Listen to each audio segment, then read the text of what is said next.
सन्तानहन्तारो यत्पादाम्बुजरेणवः स्वीयानां तान् निजाचार्यान् प्रणमामि मुहुर्मुहुः। यदनुग्रहतो जन्तुः सर्वदुःखातिको भवेत्।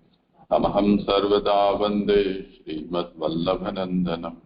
अज्ञानतिमिरान्धस्य ज्ञानाञ्जनशलाकया चक्षुरुन्मीलितं येन तस्मै श्रीगुरवे नमः। नमामि हृदये शेषे श्रीराक्षीराब्धिशायिनं लक्ष्मीसहस्रलीलाभिः सेव्यमानं कलानिधिम्। चतुर्भिश्च त्रिभिस्तथा षड्भिर्विराजते योऽसौ पञ्चधा हृदये नमः। करो आरंभ।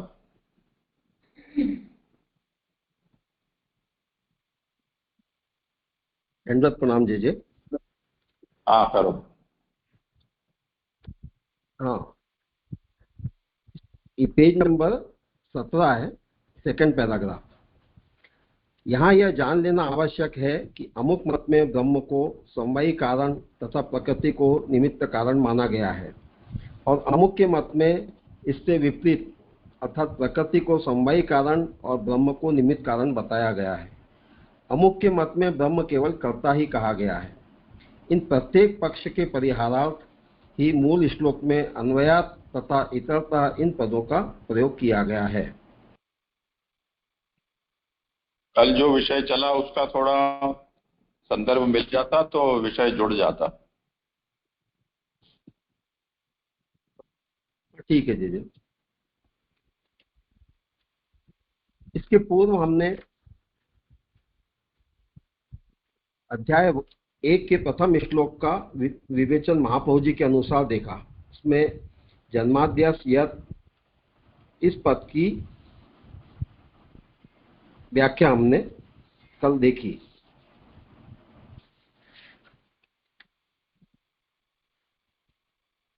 और इसके बाद तो जैसे यही शुरू हो रहा है फिर। ठीक है, आपको जो ठीक लगे तो आगे तो पूछते हैं। ठीक है। इन प्रत्येक पक्ष के परिहारार्थ ही मूल श्लोक में अन्वया तथा इतरता इन पदों का प्रयोग किया गया है। यहाँ अन्वय का अर्थ है समवायी कारण।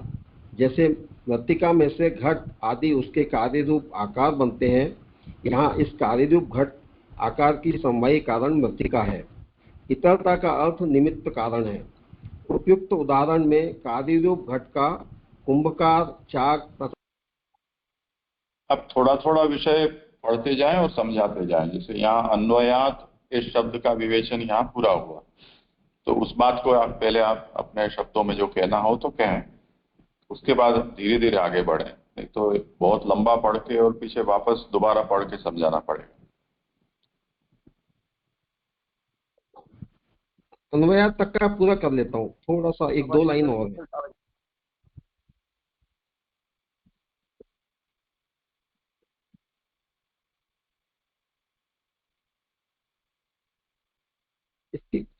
अब इसकी व्याख्या, अन्वयात पद की व्याख्या। इसके पूर्व सुबोधनी जी व्याख्या में हम इस प्रथम श्लोक की गायत्री मंत्र से संगति देख रहे थे। इसके अंतर्गत हमने भागवत किसे कहते हैं यह देखा। अब आगे मूल श्लोक में आए अन्वयात व इतरता का व्याख्यान श्री महाप्रभु जी बता रहे हैं। आप फिर कहते हैं कि कुछ मतों में ब्रह्म को समवायी कारण तो मानते हैं और निमित्त कारण नहीं। वे प्रकृति को निमित्त कारण मानते हैं, जैसे सांख्य मत आदि। कुछ द्वैतवादी मत जैसे मध्वाचार्य जी प्रकृति को तो समवायी कारण मानते हैं और ब्रह्म को निमित्त कारण कहते हैं। कुछ मत में ब्रह्म को केवल कर्ता ही मानते हैं। पर श्री महाप्रभु जी और विशिष्टाद्वैतवादी श्री रामानुजाचार्य जी ब्रह्म को ही समवायी यानी उपादान कारण एवं निमित्त कारण भी ब्रह्म को ही स्वीकारते हैं। अतः उपरोक्त अन्य मतों का निरसन करने के लिए मूल श्लोक में अन्वयात तथा इतरता इन पदों का प्रयोग किया गया है। यहाँ प्रयुक्त अन्वय का अर्थ समवायी कारण है व इतरता का अर्थ निमित्त कारण है। जैसे मिट्टी से घड़े का निर्माण होता है तो घड़ा बनने में मिट्टी समवायी है। वह घड़ा बनाने में जो सहयोग मिट्टी के अलावा जो सहयोगी उपकरण है लगते हैं, जैसे चाक, दंड, कुम्हार, जल इत्यादि, ये सब निमित्त कारण हुए। अब घड़े के इस उदाहरण को देखें तो समवायी कारण अलग है और निमित्त कारण अलग है। पर ब्रह्म के कार्य रूप जगत के दोनों कारण अलग अलग ना होकर एक ही है। ये इस प्रक्रिया को समझने की विशेष बात है कि जिसके उपादान व निमित्त कारण अलग अलग नहीं, ऐसे जगत का कारण ब्रह्म है। माने ब्रह्म ही जगत का समवायी कारण है और ब्रह्म ही जगत का निमित्त कारण भी है। अतः महाप्रभु जी कहते हैं कि अभिन्नो निमित्त पादान ब्रह्म ही जगत का मूल कारण है। इस श्लोक पंक्ति में इतरतः च का ये चकार का प्रयोग किया गया है। इसका अभिप्राय यह है कि जितनी भी कर्ता, कर्म, तृतीया, चतुर्थी आदि विभक्तियां हैं, यत्र येन यतो यस्, उन सबका अर्थ भगवान ही है। भगवान ही कर्ता है, वही कर्म है, वही साधन है उसके लिए, और उससे ही यह सब कुछ है, जिसका उल्लेख दशम स्कंद उत्तरार्ध में श्री वासुदेव कृत स्तुति प्रसंग में किया गया है। यहाँ आप ये बता रहे हैं कि यहाँ इतरता शब्द के साथ च कार का प्रयोग हुआ है। मूल में जो इतरता है उसके साथ च कार का प्रयोग हुआ है। उसका अभिप्राय हम आपको जो समझाते हैं कि ब्रह्म अभिन्न निमित्तोपादान कारण तो है ही, पर कर्ता, कर्म, तृतीया, चतुर्थी आदि जो विभक्तियां हैं, उन सबका अर्थ भी भगवान ही है। वह भगवान ही करता है, कर्म भी वही है, साधन भी वही है। इसी बात को आप श्री ने तत्वादीप निबंध 169 इस तरह समझाया है कि यत्र येन यतो यस्य यस्मै यद यद यथा यदा स्याद इदम भगवान साक्षात प्रधान पुरुषेश्वर। अर्थात जहाँ जिसके द्वारा, जिसमें से, जिसका, जिसके लिए, जिसे, जो, जैसे, जब होता है, वह साक्षात भगवान ही होते हैं। काल, कर्म, स्वभाव, प्रकृति या पुरुष स्वयं भगवान ही बने हैं। भागवत 10:85 उसमें वसुदेव जी द्वारा की गई स्तुति में इसी बात का विस्तार से वर्णन प्राप्त होता है। जे आगे लूं कि यहाँ रुकना है? नहीं, कोई पूछेगा तो मैं बताऊंगा, अभी तो कोई पूछ नहीं रहा है कुछ। ठीक है। इसी तरह जगत की स्थिति भी ब्रह्म में रहती है। जगत के प्रलय आदि में तद अनुकूल आधार के रूप में समवाय का ग्रहण किया गया है, अर्थात तद अनुकूल अपेक्षा के रूप से ब्रह्म का प्रलय स्थिति में भी जगत से समवाय संबंध रहता है। और इसी कारण ब्रह्म सूत्र 2 अध्याय के 2 पाद में समवाय संबंध का जो निषेध किया गया है, वह कणाद मुनि के न्याय शास्त्र द्वारा स्वीकृत समवाय संबंध का निषेध है, तादात्म्य रूप संबंध का निषेध नहीं है। श्री व्यास जी ने तो अपने तर्कपाद, वैनाशिक आदि से समस्त समवाय का खंडन किया है, तादात्म्य रूप समवाय का नहीं। अब यहाँ कह रहे हैं कि जो बात ऊपर कही उसी बात का विस्तार करते हुए महाप्रभु जी समझा रहे हैं कि प्रलय के उपरांत भी ब्रह्म का जगत से समवाय संबंध तो बना ही रहता है। ब्रह्म सूत्र 2:13 में समवायाभ्युपगम्य साम्यादन वस्थिते, इस सूत्र में समवाय संबंध का जो निषेध किया है, वह कणाद मुनि ने न्याय शास्त्र में जिस समवाय संबंध की बात की उसका निषेध है, तादात्म्य रूप संबंध का निषेध नहीं है। व्यास जी के भी तर्क पाद में जिस समवाय का खंडन किया है, वह तादात्म्य रूप समवाय का नहीं। यहाँ शंका होती है कि कार्य और कारण में जो संबंध है वह समवाय संबंध कहलाता है। अतः प्रलय काल में कार्य का नाश होने से वहाँ समवाय संबंध किसमें और कैसे हो सकेगा? संबंध के लिए कार्य तथा कारण दोनों की आवश्यकता है। इसका समाधान यह है कि कार्य रूप जगत का प्रलय काल में सर्वथा नाश नहीं होता, कार्य का केवल तिरोभाव होता है। नाश की दशा में भी जगत की स्थिति अक्षर ब्रह्म में रहेगी ही। इस तरह कार्य कारण के रहने से समवाय संबंध रहेगा और ब्रह्म समवाय कारण कहलाएगा। अब यहाँ पर एक शंका उठा रहे हैं, कार्य कारण में जो संबंध है वह समवाय संबंध है और प्रलय के समय ललित जी, हाँ, एक प्रश्न था ये हाँ जो हाँ, आया ना, मतलब तर्कवाद वैनाशिक आदि से सम्मत समवाय का खंडन किया है, तो वो समवाय का थोड़ा आइडिया नहीं आया। मतलब कनाद मुनि के न्याय शास्त्र द्वारा स्वीकृत समवाय संबंध का निषेध है, वो यानी समवाय संबंध कैसा है? वैसे तो समवाय संबंध अपना ऐसा है कि वो कभी अलग हो ही नहीं सकता। समवायी कारण तो ब्रह्म ही रहेगा, ये तो एक अपने महाप्रभु जी का फिक्स स्टैंड है।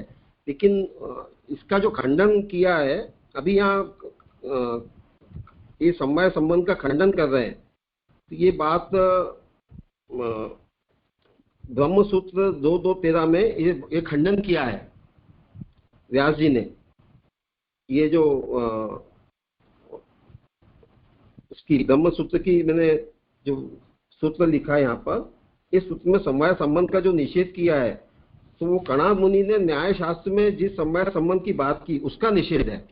वैसे तो समवाय संबंध का व्यास जी निषेध कर नहीं सकते हैं। मतलब ये तो ये बात यहाँ कही है कि प्रलय के उपरांत भी ब्रह्म का जगत से समवाय संबंध बना रहता है, लेकिन वहां पर निषेध किया है ब्रह्म सूत्र में।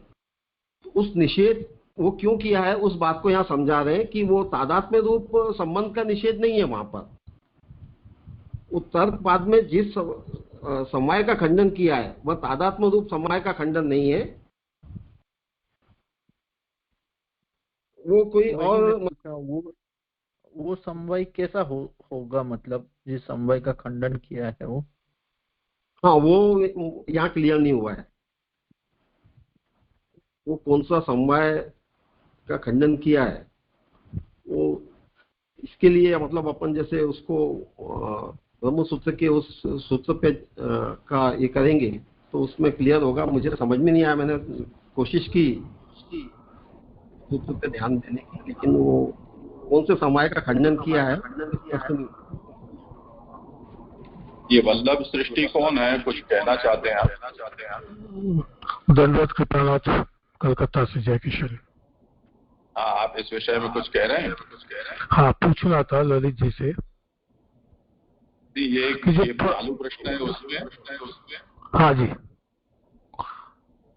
ये जो जहाँ से इन्होंने आज प्रारंभ किया है कि ये जान लेना आवश्यक है कि अमुक मत में ब्रह्म को समवायी कारण और प्रकृति को निमित्त कारण माना गया है।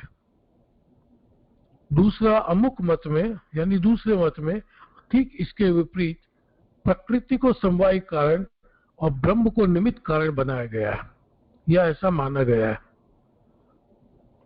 तो ये अमुक मत कौन कौन से है और क्या कारण से दोनों में इतना भेद करके इनको माना गया है, ये थोड़ा सा स्पष्ट हो जाए। मुझे स्पष्ट नहीं हुआ ये, बस ये थोड़ी जिज्ञासा थी।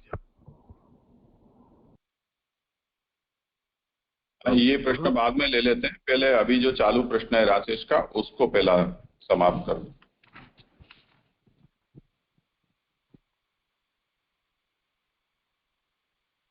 राजेश का जो प्रश्न है उस संबंध में किसी को कुछ कहना हो।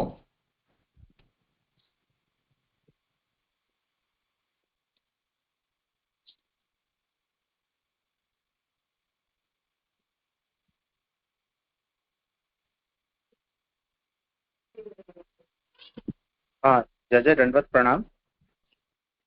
जय जय, इसमें जैसे कणाद मुनि का मेरे को ऐसा ध्यान आ रहा है कि जो प्रभु जो ब्रह्म है वो निमित्त कारण बनते हैं और उपादान कारण समवायी कारण नहीं बनते हैं। तो परमाणु से कणाद मुनि ने बताई है कि परमाणु से जगत की रचना होती है और ब्रह्म जो है वो निमित्त कारण बनते हैं। तो ऐसे न्याय शास्त्र का खंडन महाप्रभु जी ने किया होगा, ऐसा मुझे लग रहा है। ये कौन से प्रश्न पर तुम बोल रहे हो? जजे, जो ये बात चली ना कि ये जो संबंध का कणाद मुनि के न्याय शास्त्र द्वारा स्वीकृत समवाय संबंध का निषेध है, तादात्म्य संबंध का निषेध नहीं है। तो हाँ, तो उनके यहाँ क्या समवाय है और तादात्म्य में ऐसी क्या बात है कि वो निषिद्ध नहीं हो रही है? ये जवाब दो ना। जैसे उसमें जो कार्य और कारण है।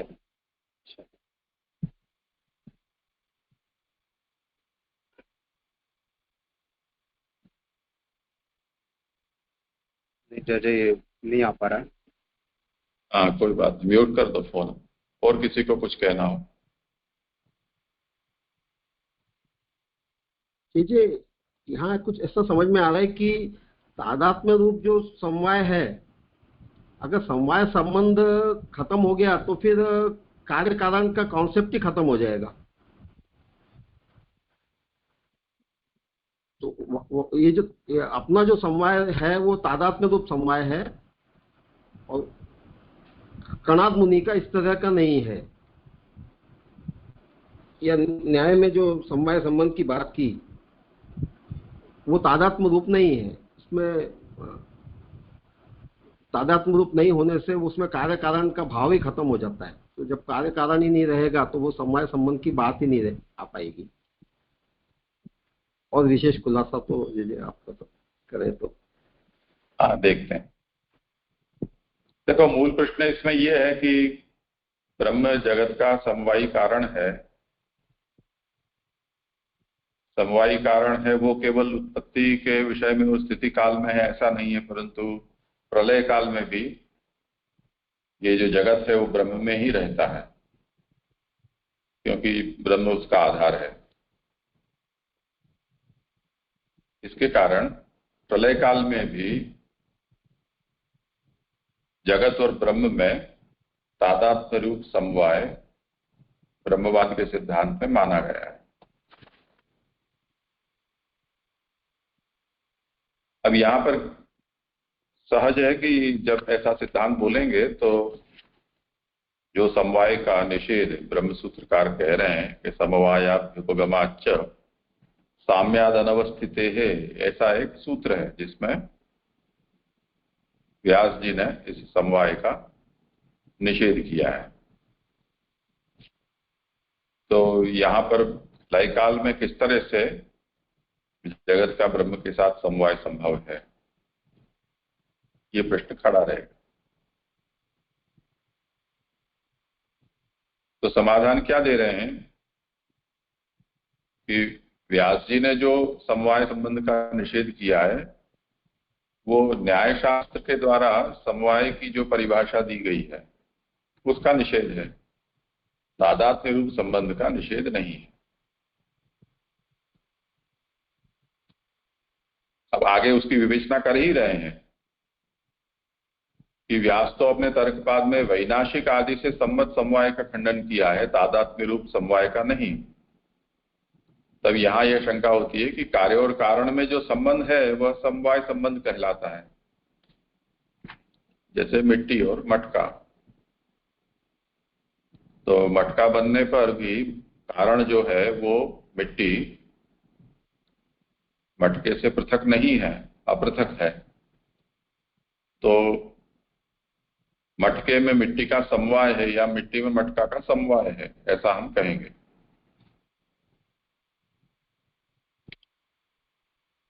प्रलय काल में कार्य का नाश होने से वहां समवाय संबंध किसमें हो सकता है और कैसे होगा, ये प्रश्न होता है। क्योंकि जब कार्य का नाश हो गया तो कार्य रहा ही नहीं, तो कारण रहेगा किसमें, और रहेगा तो कैसे रहेगा जब उसका आधार ही नहीं है। क्योंकि जो संबंध होता है वो द्विनिष्ठ होता है, दो हों तो उनके बीच में संबंध हो सकता है। तो कार्य और कारण ये दो हैं तो उनके बीच में चाहे तो संयोग हो चाहे तो समवाय, कुछ भी होगा तो दो तो चाहिए कम से कम।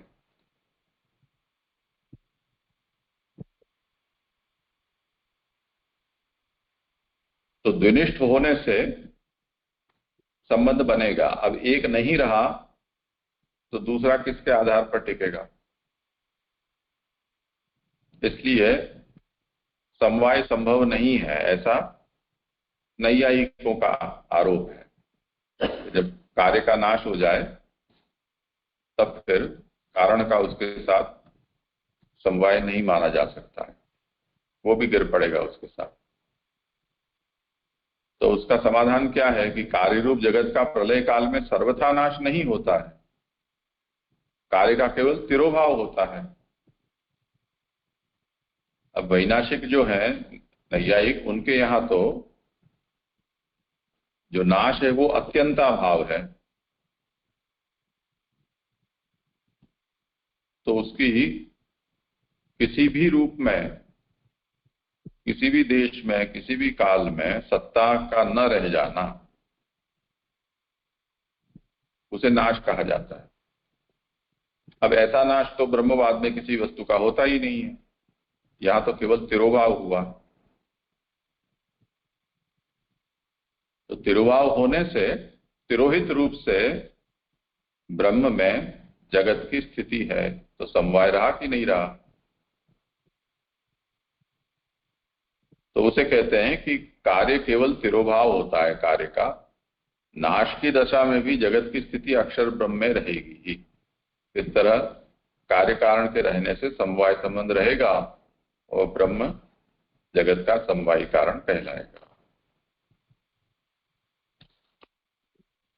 हाँ जी जी जी। तो न्याय शास्त्र द्वारा समन्वय की डेफिनेशन ये रहेगी कि अगर कार्य का नाश हुआ तो कारण का भी नाश हो गया, ये डेफिनेशन का निषेध कर रहे, ऐसा समझना।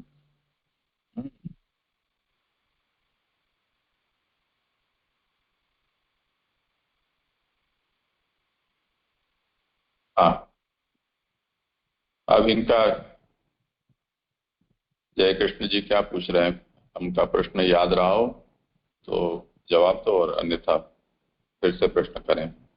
आप अपना फोन स्पीकर पे न रखें, उसके कारण इको आता है, सभी लोग ये ध्यान रखें। हाँ, उनका जय किशन जी का प्रश्न ये था कि कुछ मतों में ब्रह्म को समवायी कारण तो मानते हैं पर निमित्त कारण नहीं, वे प्रकृति को निमित्त कारण मानते हैं। तो यहाँ पर तो कुछ दिया नहीं था, मैंने अभिप्राय विचारा है कि सांख्य मत इसमें, और कुछ द्वैतवादी मत जैसे मध्वाचार्य जी प्रकृति को समवायी कारण मानते हैं पर ब्रह्म को निमित्त कारण मानते हैं।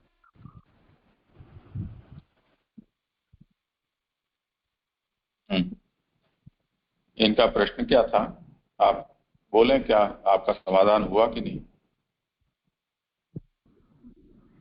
नहीं, स्पष्ट नहीं हुआ प्रश्न मेरा। थोड़ा जो अभी व्याख्या करी उन्होंने थोड़ा डिफर है कि दो प्रकार के मतों की यहाँ पर बात आई है कि ब्रह्म के समवायी कारण को और प्रकृति के नियम को दोनों ने अलग अलग करके माना है, यानी विपरीतात्मक मत माना है। अमुक मत में ब्रह्म को समवायी कारण माना है, अमुक मत में प्रकृति को समवायी कारण माना है। तो ये मतों का मूल सिद्धांत क्या, क्यों उन्होंने ऐसा माना करके? ये मतों में विरोधाभास तो है ही, जितने ही मत हैं सभी एक मत तो है ही नहीं ना। जिसने वेद को जिस तरह से ग्रहण किया है वो उस तरह से उन्होंने अपना एक मत निकाला है। यही बात यहाँ पर अभी आगे आएगी। जैसे मीमांसक, सांख्य, योग,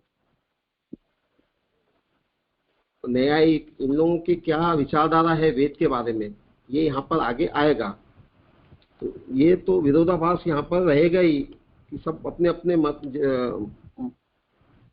उनको जैसा समझ में आया उस हिसाब से उन्होंने अपने मत का कॉन्स्टिट्यूशन बनाया है। ठीक है, देखो ऐसा है कि सभी सिद्धांत हैं वो या तो प्रमाण मूलक होते हैं या आवश्यकता के हिसाब से गढ़े जाते हैं। एक सिद्धांत आपने गढ़ लिया, अब उसमें आप कोई फेरबदल नहीं करना चाहते हैं और आपकी उसमें दृढ़ निष्ठा है कि नहीं ये ऐसा ही होता है, तो सब दूसरी चीजों को आपको उसके अनुकूल बनाना पड़ता है। जो भी परिस्थिति के अनुसार नई नई बातें आती हैं। जैसे हमने मान लिया कि सूरज जहां से उगता है उसको हम पूर्व कहेंगे, अस्त होता है उसको हम पश्चिम कहेंगे। अब आपको तो ये इच्छा है कि भी तब फिर आज बाकी की दो दिशाओं को क्या कहेंगे, तो आपने अपनी सुविधा के अनुसार नाम सोच लिए कि ये उत्तर है, ये दक्षिण है। अब अब किसी को ये हुआ कि नहीं 4 दिशा से काम नहीं चलेगा, पर हर 2 दिशा के बीच में भी एक कोना बच जा रहा है, तो उसको क्या कहेंगे? तो उसको आप उस पर नाम दो, तो 8 हो गए। अब फिर ऊपर नीचे का भी तो बच गया। तो एक बार आपने एक नियम स्थिर किया, उसके अनुकूल फिर सब दूसरी बातें होंगी। जैसे उजाला हुआ या सूर्योदय हुआ तो आप कहोगे कि दिन हुआ, अस्त हो गया तो कहेंगे कि रात हुआ। पर ये तो वहां की स्थिति है कि जहां पर इस तरह से उदय अस्त होते हैं।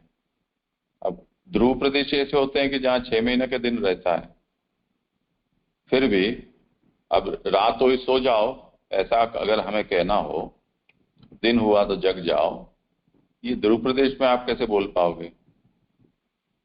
कोई 6 महीना सो नहीं सकता है, 6 महीना कोई जग नहीं सकता है।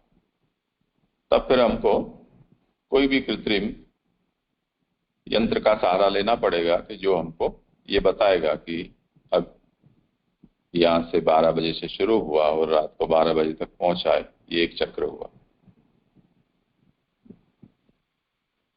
बाकी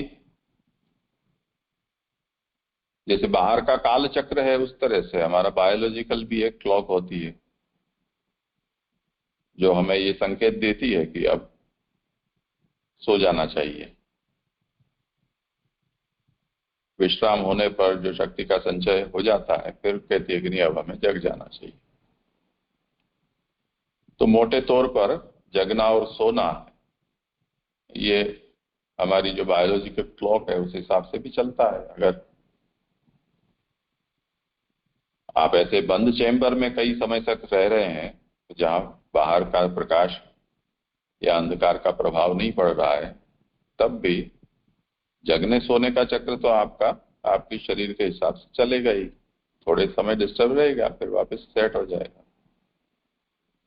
तो कुछ बातें ऐसी हैं कि एक सिद्धांत को स्थिर करने पर फिर दूसरे उसके अनुसार सिद्धांत अपने आप बन जाते हैं या बनाने पड़ते हैं।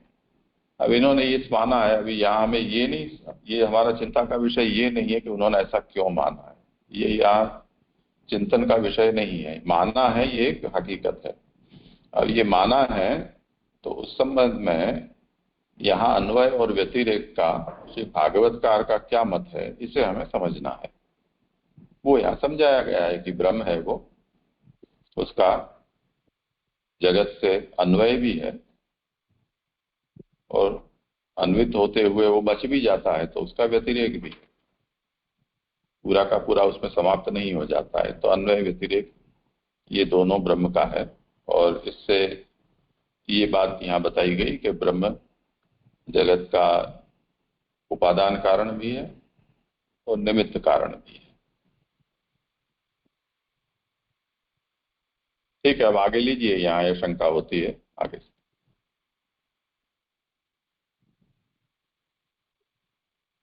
यहाँ यह शंका आपकी होती आवाज है, नहीं। यहाँ यह शंका होती है कि कार्य और कारण में जो संबंध है वह समवाय संबंध कहलाता है।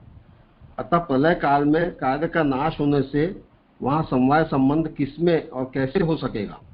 संबंध के लिए ये विषय तो मैंने कर, ये पैराग्राफ तो मैंने कर दिया। हाँ जी जी, अब उसके नीचे वहां से करो। हाँ ठीक। यहाँ यह शंका होती है कि तत्सत्वे तत्सत्वम, जैसे जहाँ जहाँ वहनी है वहाँ वहाँ धूम है, इस प्रकार के संबंध को एक के होने पर दूसरे का होना अन्वय कहते हैं।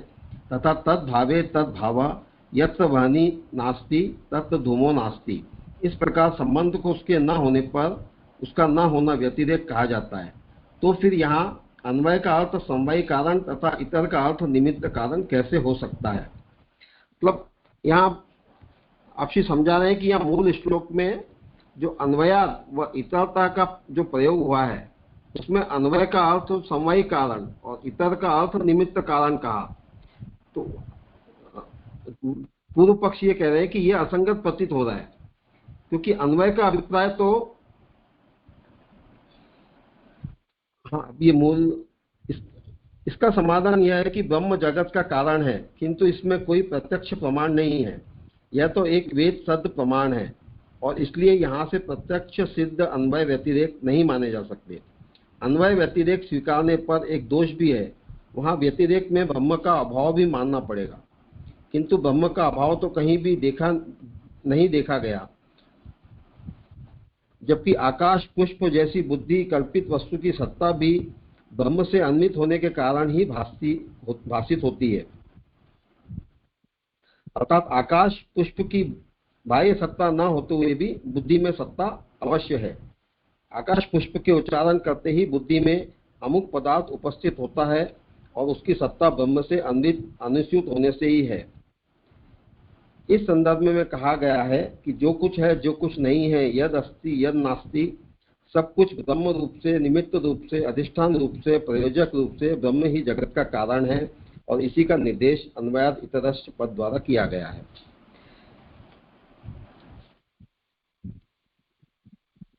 अब यहाँ उस बात को समाधान दे रहे हैं कि ब्रह्म जगत का कारण है, इसमें प्रत्यक्ष कोई प्रमाण तो है नहीं, वेद के वचन ही इसमें प्रमाण है।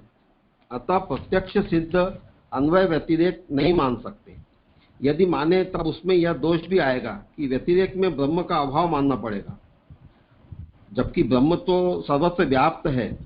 जैसे आकाश व पुष्प की सत्ता हमारी बुद्धि में अन्वित है, उसमें कारण यही है कि वह ब्रह्म से अनुस्यूत है, तभी जाके हमारी बुद्धि में वो अन्वित है। इसलिए यह बात सिद्ध होती है कि सब तरह से ब्रह्म ही जगत का कारण है, समवायी रूप से, निमित्त रूप से, अधिष्ठान रूप से व प्रयोजन रूप से।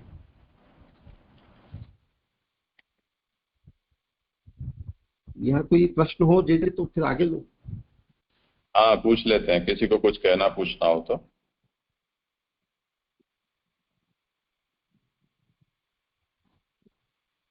हाँ, इसमें मुझे ये समझ बिल्कुल आवाज नहीं आ रही अचल की। जी जय जय, पूछो मैं। हाँ बोलो। हेलो जी हाँ, इसमें जैसे कि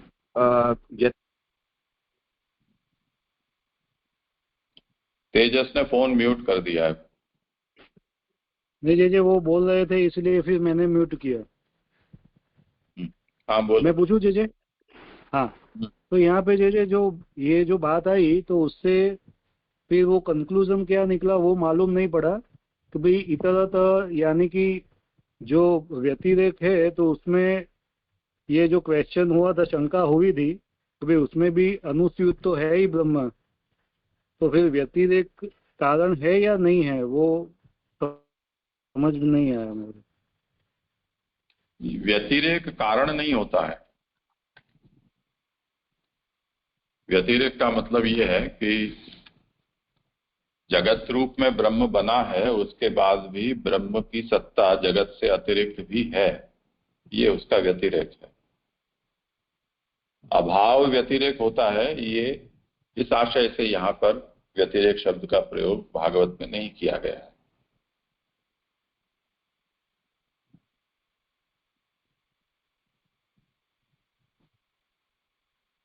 जी जी जी, यानी ऐसा समझना कि जो व्यतिरेक है ऐसा कुछ है ही नहीं, लेकिन अनुस्यूत यानी अन्वित ही है, ब्रह्म से ही अन्वित है सब, और ब्रह्म रूप से ही वो निमित्त रूप से, अधिष्ठान रूप से, सब रूप से ब्रह्म ही व्यापक है, वो ही समझना। ऐसा तो मैंने नहीं कंक्लूजन कहा। है। अच्छा, नहीं वो कंक्लूजन वो मालूम नहीं पड़ रहा था मेरे को, इसलिए।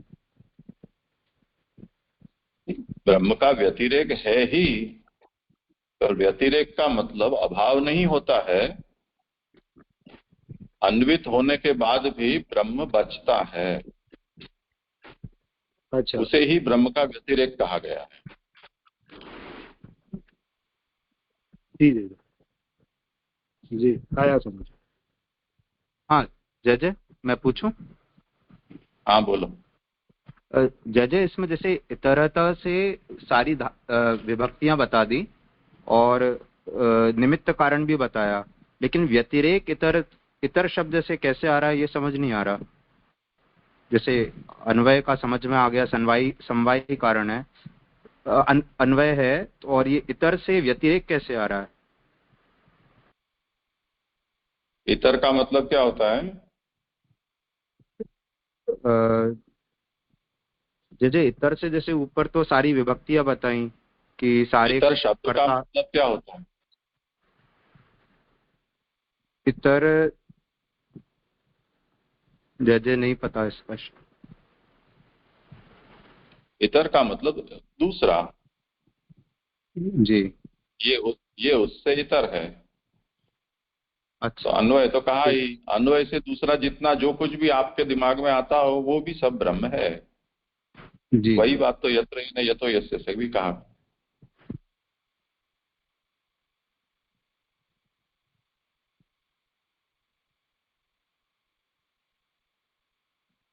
हाँ करो आगे। अब ब्रह्म जिनको ही कुछ कहना नहीं हो वो अपना हाथ नीचा कर लें, अन्यथा ये होता है कि आप कुछ कहना है अभी भी।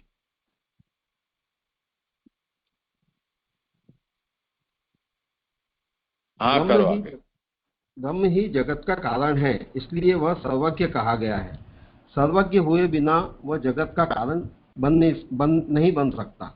लौकिक व्यक्ति की तरह ब्रह्म फल का जानकार नहीं है, ऐसा कथन अनुचित है और इसी का संकेत अर्थेषु अभिज्ञ इस पद द्वारा किया गया है। अब आगे मूल श्लोक में आए अर्थेषु अभिज्ञ इस पद की व्याख्या महाप्रभु जी समझा रहे हैं कि ब्रह्म सर्वज्ञ है, उसके बिना वह जगत का कारण नहीं बन सकता। अर्थेषु अभी इस पद का वास्तव में गूढ़ तात्पर्य यह है कि ब्रह्म पूर्ण वैराग्य से निष्काम भाव से युक्त है तथा उसे कोई पदार्थ ईप्सित नहीं, और इस हेतु से अर्थानाम अभिज्ञ अर्थों का जानकार। इस प्रकार की कर्म षष्ठी का प्रयोग न करके अर्थेषु अभिज्ञ अर्थों में जानकार ऐसी विषय सप्तमी कही गई है, अर्थात ब्रह्म पदार्थों में अनासक्त रहता हुआ उनके विषय में जानकार अवश्य है। यहाँ अर्थेषु बहुवचनांत पद है, क्योंकि ब्रह्म के एक प्रयोजन में अनंतों प्रयोजन होते हैं। एक प्रयोजन भी अनेकों प्रयोजन के लिए हो सकता है और ब्रह्म उन सबका जानकार है। तो अब इस पद का गूढ़ तात्पर्य बताते हैं कि ब्रह्म पदार्थों में आसक्त नहीं रहता। जो अर्थेषु अभिज्ञ कहा उसका यहाँ समझा रहे महाप्रभु जी कि उनके विषय में जानकार तो है ही, यानी उनमें आसक्ति नहीं है ब्रह्म की, पर वो ब्रह्म उनको जानते तो है। ब्रह्म पूर्ण वैराग्य से निष्काम भाव से युक्त हैं, उन्हें किसी भी पदार्थ की चाहना नहीं है। अर्थेषु इस पद में सप्तमी विभक्ति लगाई है, जिससे उसका अभिप्राय ऐसा होता है कि एक प्रयोजन में भी कई प्रयोजन ब्रह्म के हो सकते हैं। अतः अर्थेषु में बहुवचन का प्रयोग है, इसलिए 4 प्रकार के पुरुषार्थों को प्राप्त करने हेतु से उनने जगत उत्पन्न किया। यहाँ अर्थ का अभिप्राय प्रयोजन स्वीकारना चाहिए।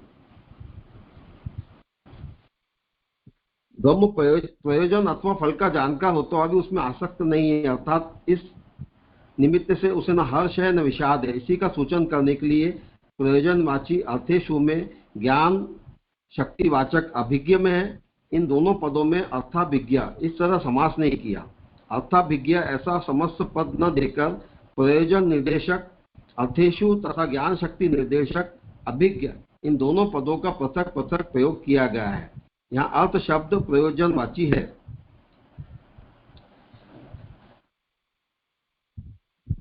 तो उसको कह रहे हैं कि इस प्रकार 4 प्रकार के पुरुषार्थों को प्राप्त कर सकने में हेतु से उसमें जगत का उत्पन्न किया। यहाँ अर्थ का अभिप्राय प्रयोजन स्वीकारना चाहिए। एक प्रयोजन में प्रयोजन कार्य और कारण की परंपरा का संपूर्ण ज्ञान ब्रह्म को है, यह अभिज्ञ पद द्वारा सूचन किया।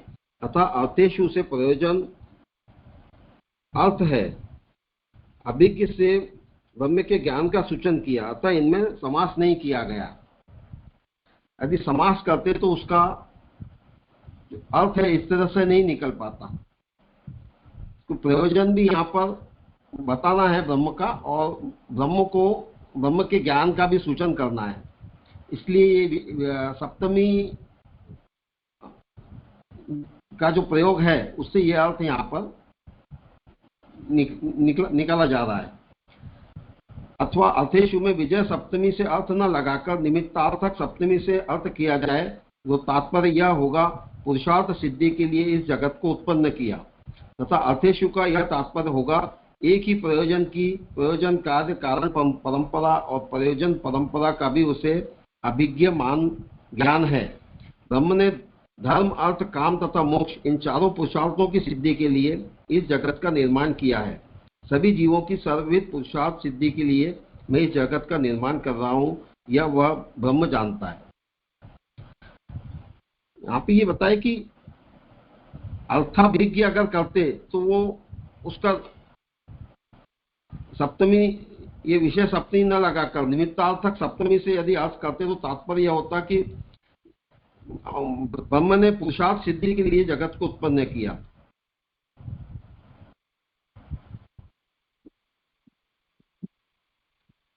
तथा अर्थेषु का यह तात्पर्य होगा कि एक ही प्रयोजन की प्रयोजन कार्य कारण परंपरा, इस प्रयोजन परंपरा का भी उसे अभिज्ञ ज्ञान है।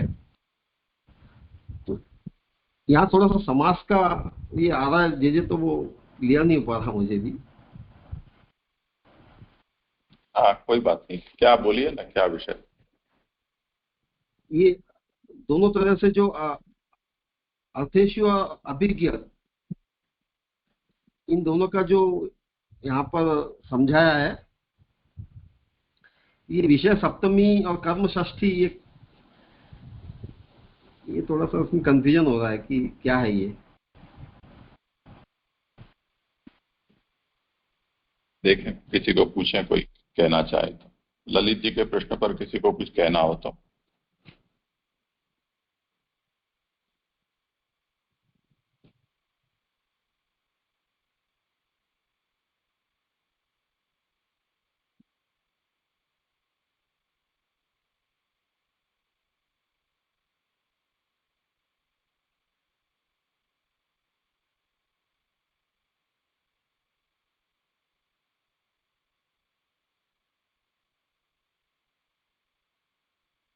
कई साहित्यकार होते हैं, उनमें कहीं पर अनावश्यक विस्तार देखा जाता है शब्दों का। छोटी सी बात सीधे शब्दों में कही जा सकती है, उसको भी दो दो पन्ने में खींच खांच कर और कहते हैं। और कहीं पर जैसे काव्य आदि का प्रणयन करते हैं तो छंद बैठाने के लिए छोटे शब्दों को पसंद करना पड़ता है। जैसे अखबार वाले भी हेडलाइन में ऐसे शब्द लाते हैं कि जो कम जगह में समावेश हो जाए और बात कहा जा सके। तो अब सीधी सी बात है यहाँ कि ब्रह्म का जो निरूपण शुरू हुआ उसमें ये कहा कि इस जगत के जन्म स्थिति लय का जो कारण है वो ब्रह्म है, और वो करता ही नहीं है परंतु इस जगत में उसका अन्वय भी है। तो स्थिति और लय काल में भी उसका जगत के साथ अन्वय है। इतना ही नहीं, जो अन्य कारण होते हैं वो निमित्तादि कारण रूप भी ब्रह्म ही है और उसका व्यतिरेक भी है।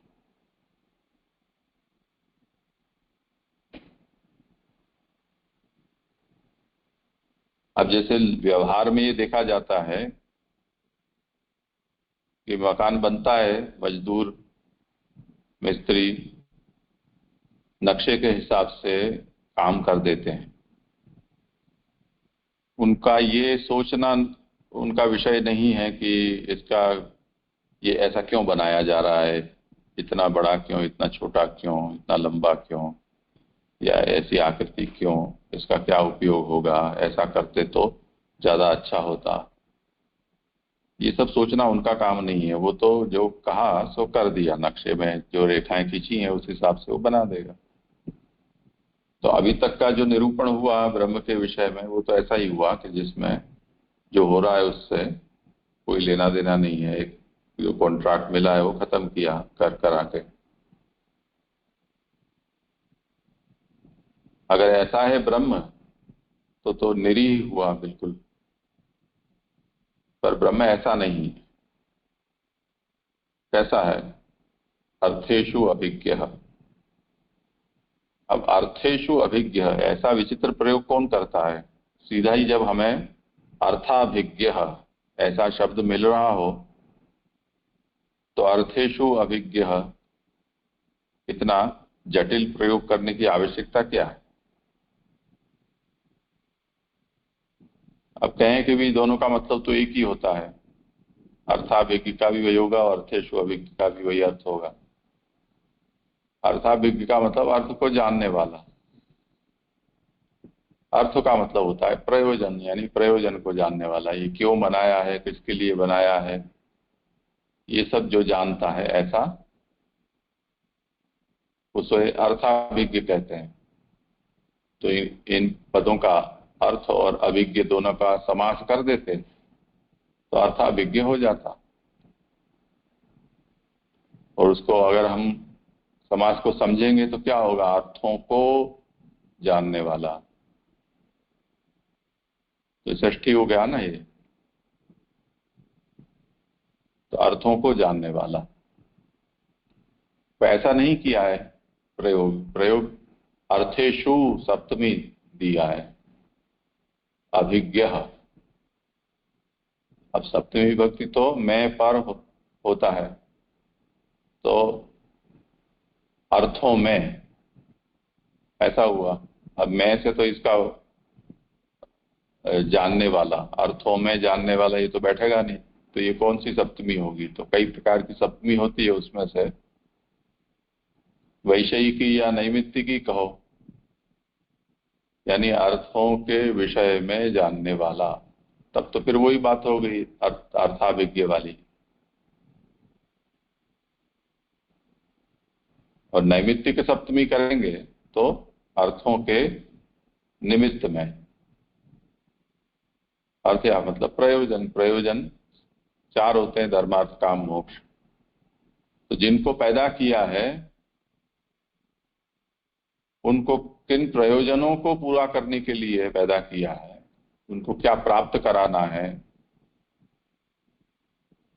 वो मुख्य प्रयोजन और उसके अवान्तर प्रयोजन, इन सब के विषय में जिसे अच्छी तरह से ज्ञान है, ब्रह्म ऐसा है। तो मजदूर जो बना के चले जाएंगे उनको ये पता नहीं है कि उन्होंने क्या बनाया है। मकान तो ठीक है, हम लोग रहते करते हैं, तो मनुष्य भी रहते हैं उसमें, उनको पता चल जाती है कि क्या चीज किसके लिए है।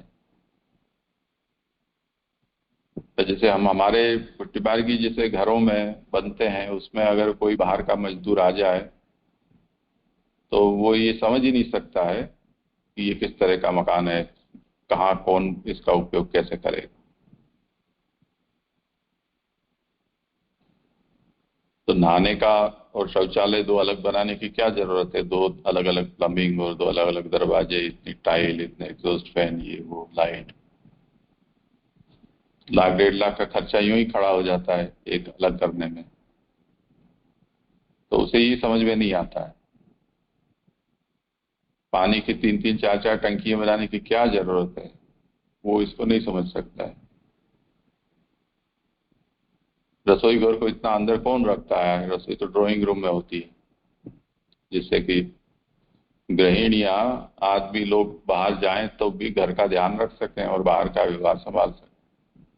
लोगों की तो इस तरह से सोच है, तो रचना वैसी होती है। तो अपने यहाँ के जो घर होते हैं परंपरागत, वो इन लोगों की समझ से बाहर है। बना देते हैं पर अर्थेषु अभिज्ञ नहीं होते हैं वो।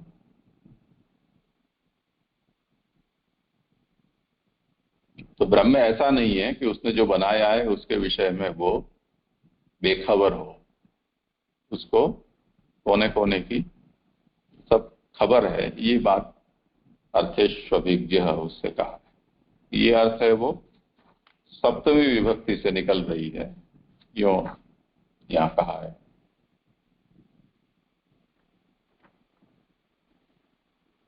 हाँ जी जी, आप एकदम अच्छी तरह से स्पष्ट हुआ जी। आगे लूँ जी? हाँ ललित जी, मुझे एक प्रश्न था हाँ कि हम देखते हैं कि जगत की उत्पत्ति मतलब ठाकुर जी ने अपनी लीला के लिए की है, और यहाँ ये आया कि सभी जीवों की सर्वविद पुरुषार्थ की सिद्धि के लिए मैं इस जगत का निर्माण कर रहा हूँ। यह वह ब्रह्म जानता है। आगे भी आया कि ब्रह्म ने धर्म, अर्थ, काम और मोक्ष ये 4 पुरुषार्थी की सिद्धि के लिए इस जगत का निर्माण किया है। तो मतलब अभी जे ने समझाया कि प्रयोजन और अवान्तर प्रयोजन, तो इसको हम लीला के मुख्य प्रयोजन के अंदर अवान्तर प्रयोजन गिनेंगे, ऐसे देखेंगे? नहीं, यहाँ अवान्तर प्रयोजन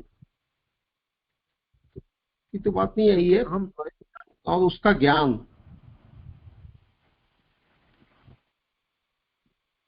इस तरह की बात आई है। तो आपने जो जैसे 4 पुरुषार्थों की बात की, तो ये तो एक स्वाभाविक वो है कि जो भी इस दुनिया में पैदा हुआ है, वो चाहे जीव हो या जड़ प्राणी हो, तो वो इन चारों पुरुषार्थों में ही उसका पूरा जीवन का ध्येय रहता है, धर्म, अर्थ, काम और मोक्ष। अब उसमें ये स्टैंड अपना अलग है कि भाई उसको अपन महाप्रभु जी उसको भक्ति के अंतर्गत चारों पुरुषार्थों को कवर कर रहे हैं। लेकिन एक जनरल सेंस में देखें तो ये 4 पुरुषार्थों के ऊपर ही सारी दुनिया का व्यवहार चल रहा है। नहीं, वो बराबर है, लेकिन जगत का जो मूल कारण है, मतलब जगत का निर्माण करने का कारण, वो तो हम देखते हैं कि वो एकाकी न रमते स्व द्वितीयम इच्छत। तो ठाकुर जी ने लीला के लिए जगत की उत्पत्ति की, मतलब उनको कुछ और ये जीवों का उद्धार हुए, ये सब तो ठाकुर जी को तब तो पड़ी नहीं है ना। ठाकुर जी ने तो अपनी लीला के लिए जगत की उत्पत्ति की, तो इसके अंतर्गत इसको गिनेंगे, मतलब क्योंकि ये एक जगत के निर्माण का एक दूसरा कारण हमको इधर मिल रहा है। हाँ, तो ये भी एक लीला ही है ना। वहाँ जैसे सृष्टि की प्रक्रिया में जो अलग अलग तरह के बताई है, तो ये एक लीला ही है ब्रह्म भगवान की। वो इस तरह से जगत का निर्माण करना चाहता है। अर्थेषु अभिज्ञ, अर्थ का मतलब प्रयोजन धर्मार्थ काम मोक्ष होते हैं, उन प्रयोजनों को वो जानने वाला है। अब ब्रह्म का तो कोई प्रयोजन हो नहीं सकता है, उसके तो कोई पुरुषार्थ होते नहीं है। तो प्रश्न ये है कि मंगलाचरण में भागवत के व्यास जी ने अर्थेषु अभिज्ञ ये क्यों लिखा? तो पुरुषार्थ तो जीवों के ही होते हैं। इससे कोई सृष्टि जो है वो लीलार्थ न रह गई और सब प्रयोजन हो गई, ऐसा नहीं होता है। क्योंकि जगत के निर्माण के बाद इसमें जीवों को भेजना, उसमें उनका उच्च नीचे भाव प्रकट करना, उनके लिए साधन फल की व्यवस्था बैठाना, मुख्य तो यही है ना। सृष्टि जड़ तो सृष्टि का कोई इतना महत्वपूर्ण हिस्सा नहीं है, जो भी है वो तो जीव के साथ ही क्रीड़ा है।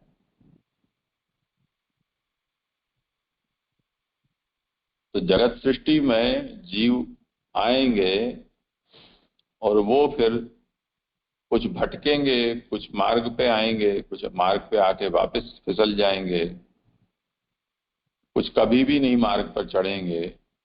यही तो लीला है। हाँ जी।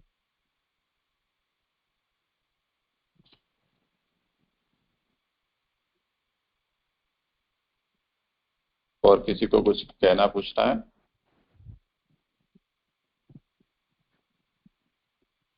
ठीक है, करो आगे। ज्ञान मार्गी या मत कि ब्रह्म अपने लिए इस जगत का निर्माण करता है, ये अशुद्ध है। भागवतकार के मत में ब्रह्म स्वराट है, वह अपने आप में ही रमण करता है, विषयों में नहीं। यद्यपि जीव भी ब्रह्म के अपने ही रूप है, फिर भी स्वयं ईश्वर ब्रह्म है तथा ये जीव ही है। ऐसे प्रकार भेद के कारण ब्रह्म की स्वराट रूपता में कोई दोष नहीं आता। ब्रह्म अपने ही स्वरूप में स्वयं प्रकाशमान है तथा विषयों में रमण नहीं करते, अथवा विराट के अंतर्गत स्वराट है, और इसी कारण पूर्वोक्त सर्व सत्ता का इससे समर्थन हो जाता है। अथवा स्वयं को क्लेश नहीं, इसलिए ब्रह्म अपने ही आनंद में रमण करते हैं। आत्मा रमण ही प्रलय का प्रयोजन है। अब इस बात को जो मूल में स्वराट शब्द आया उसकी व्याख्या यहाँ महाप्रभु जी समझा रहे हैं कि ज्ञान मार्ग में यह धारणा है कि ब्रह्म ने स्वयं के लिए जगत का निर्माण किया। यह धारणा आप श्री कह रहे हैं कि गलत है, इसलिए यहाँ स्वराट पद कहा है। स्वराट माने वह अपने आप में ही जो रमण करता है, विश्व में नहीं। सिद्धांत मुक्तावली में भी आता है कि आत्मानंद समुद्रस्थम प्रश्न वे विचिंतिये। वैसे ब्रह्मवाद की दृष्टि से जीव भी ब्रह्मात्मक है, पर जीव ब्रह्म का अंश है, ब्रह्म अंशी है। ऐसे भेद के कारण ब्रह्म की स्वराट उपता में कोई दोष नहीं आएगा। ब्रह्म तो स्वयं प्रकाशित है, स्वयं प्रकाशमान है, वह अपने आंतर में ही रमण करता है और यही प्रलय का प्रयोजन भी है।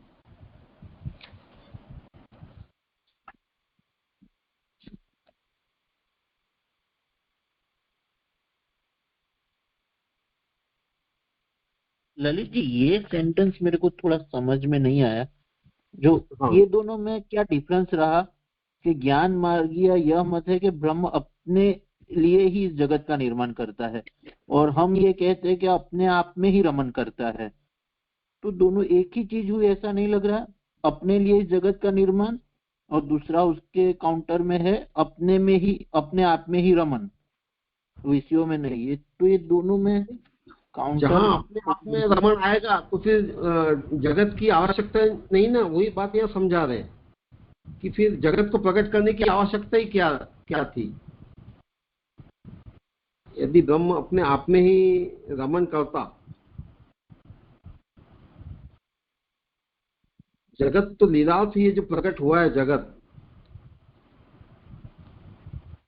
और जब ये तो ब्रह्म की चाहना पे है, जब ब्रह्म चाहे तो जैसे अंतर में रमण करने के, यही बात लास्ट में कही है कि जब अंतर में रमण करता है तो यही प्रलय का प्रयोजन है। तो वो जब अपने अंदर ही रमण करना चाहता है तो सारी सृष्टि को समेट कर फिर भगवान अपने अंतर में रमण करते हैं। हाँ, ये ज्ञान मार्ग की जो धारणा है कि ब्रह्म ने स्वयं के लिए जगत का निर्माण किया है, तो इसमें ऐसा प्रतीत हो रहा है कि ब्रह्म ने स्वयं के उपभोग के लिए इस जगत का निर्माण किया, ऐसा आ रहा है क्या?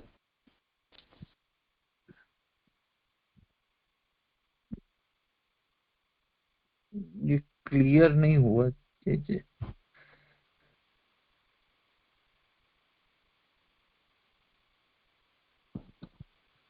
हाँ, क्या समस्या है?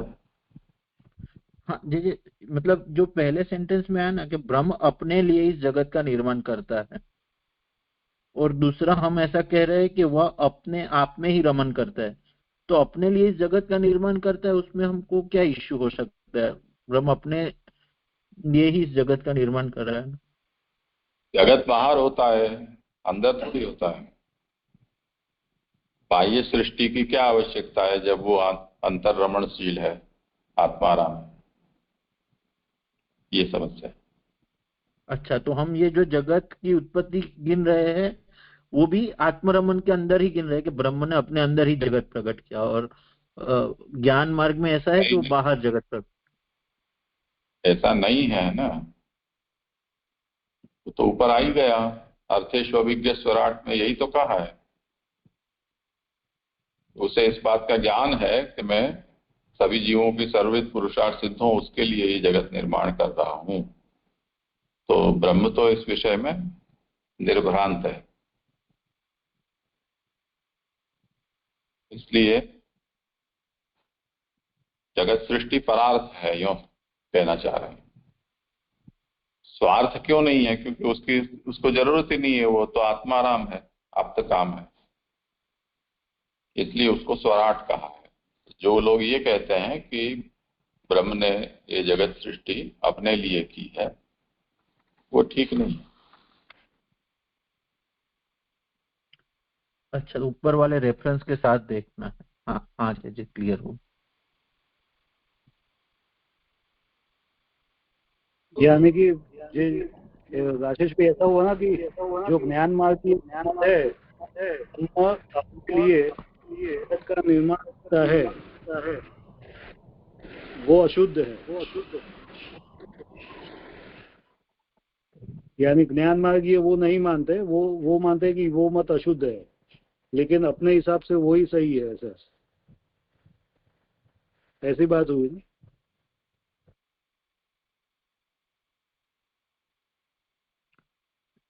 अभी जे ने समझा है ना, मतलब मैं ये समझा कि जो जगत का निर्माण अपने आप के लिए कर रहे हैं वो ज्ञान मार्गीय मत है, वो अशुद्ध है।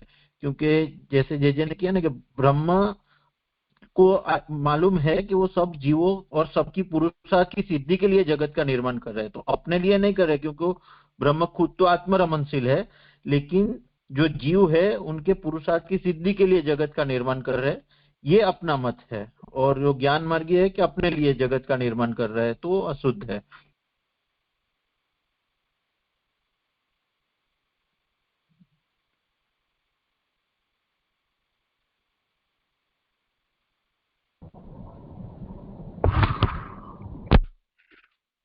मैं ले क्या प्रश्न जय? ललित जी से एक प्रश्न है। हाँ बोलो।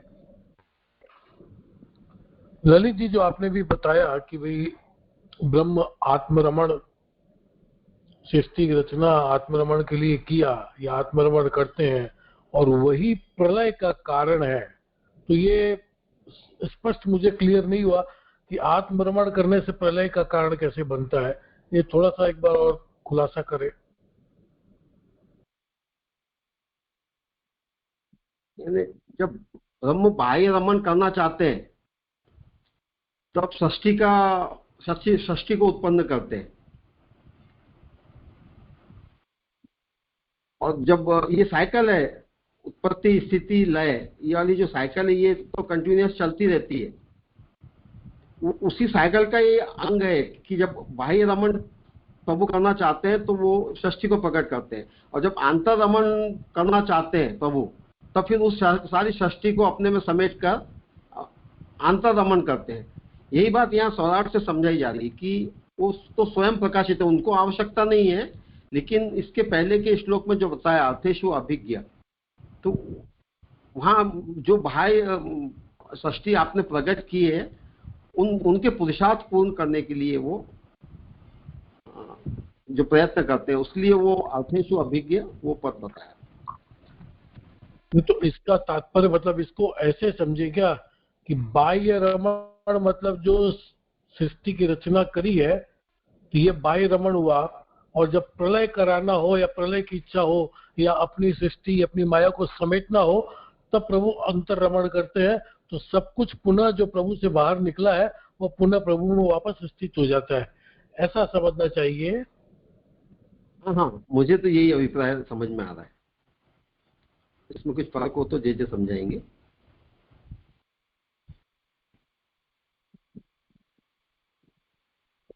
ठीक है, करो आगे।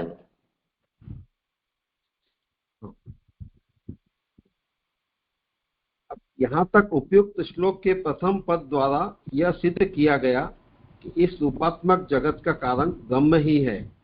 अब नामात्मक जगत का अर्थात वेद का कारण भी वही ब्रह्म है, इसका निरूपण तेने इत्यादि पद द्वारा कहते हैं। यद्यपि यहाँ रूप नामात्मक इस प्रपंच द्वय का एकमात्र ब्रह्म ही कारण है, इसका विवेचन एक साथ ही किया जाता तो कोई विशेष अंतर नहीं पड़ता। तथापि रूप प्रपंच में तथा नाम प्रपंच में इन दोनों में आसक्त रहने वाले जीव भिन्न भिन्न हैं, इसलिए नाम प्रपंच का पृथक निरूपण किया गया है। बंध तथा मोक्ष दोनों भिन्न प्रकार के पदार्थ हैं।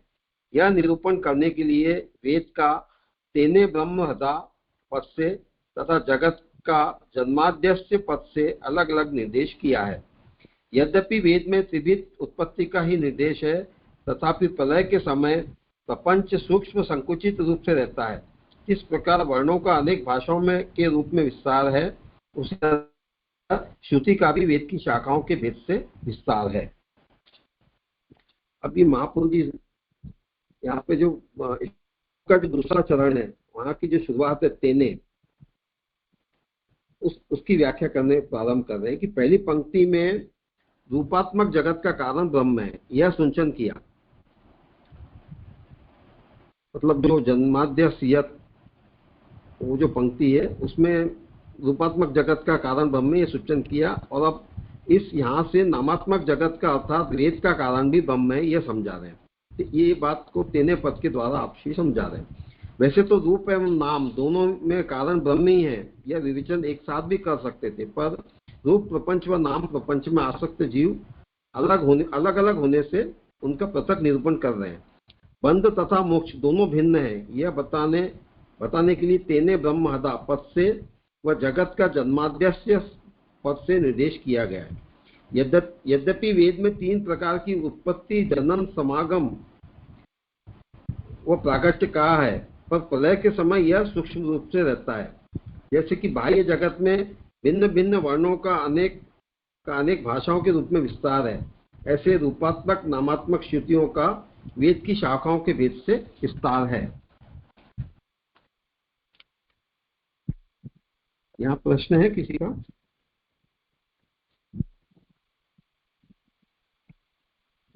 नहीं, अभी तो नहीं। जी जी यहाँ पे जो ललित जी यहाँ पे जो बंद प्रथा, तो मुझे पता चला, हाथ ऊंचा करके बोला करो, दिखाई। हाँ सॉरी जी, हाँ हाँ जी, यहाँ पे जो बंध तथा मोक्ष दोनों भिन्न प्रकार के पदार्थ है, यह निरूपण करने के लिए वेद का तेने ब्रह्मरदा पद से तथा जगत का जन्माद्यस्य पद से अलग अलग निर्देश किया है, ये स्पष्ट नहीं हुआ। ये आगे स्पष्ट हो रहा है, इसका मतलब अभी आगे आएगा।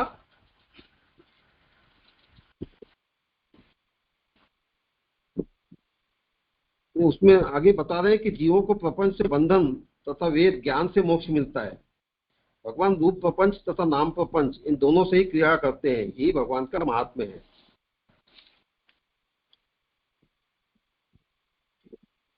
तो इसी पैराफ्रेजिंग में वो बताया, यानी रूप प्रपंच से बंधन और वेद से यानी उससे मोक्ष, ऐसे समझें। हाँ नहीं, रूप और नाम प्रपंच से बंधन तथा वेद यानी ज्ञान से मोक्ष मिलता है। इसी के आगे की जो 22 नंबर का पेज है वहां पर ये कंक्लूजन दे रहे हैं।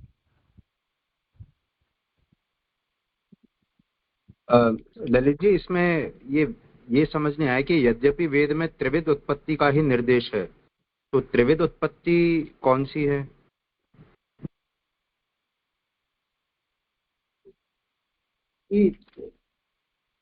त्रिविध उत्पत्ति ये जन्म, समागम व प्रागट्य, ये एक्चुअली यहाँ तो नहीं था, गुजराती की जो पुस्तक है उसमें मैंने देखा था, तो मैंने यहाँ पे नोट कर लिया उसको। तो समागम उत्पत्ति कैसे कही जाती है? जन्म प्राकट्य तो समझ में आ रहा है, समागम उत्पत्ति कैसे?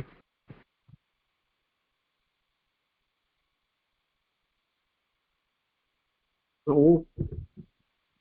वो किसी को क्लियर हो तो थोड़ा सा बताएं।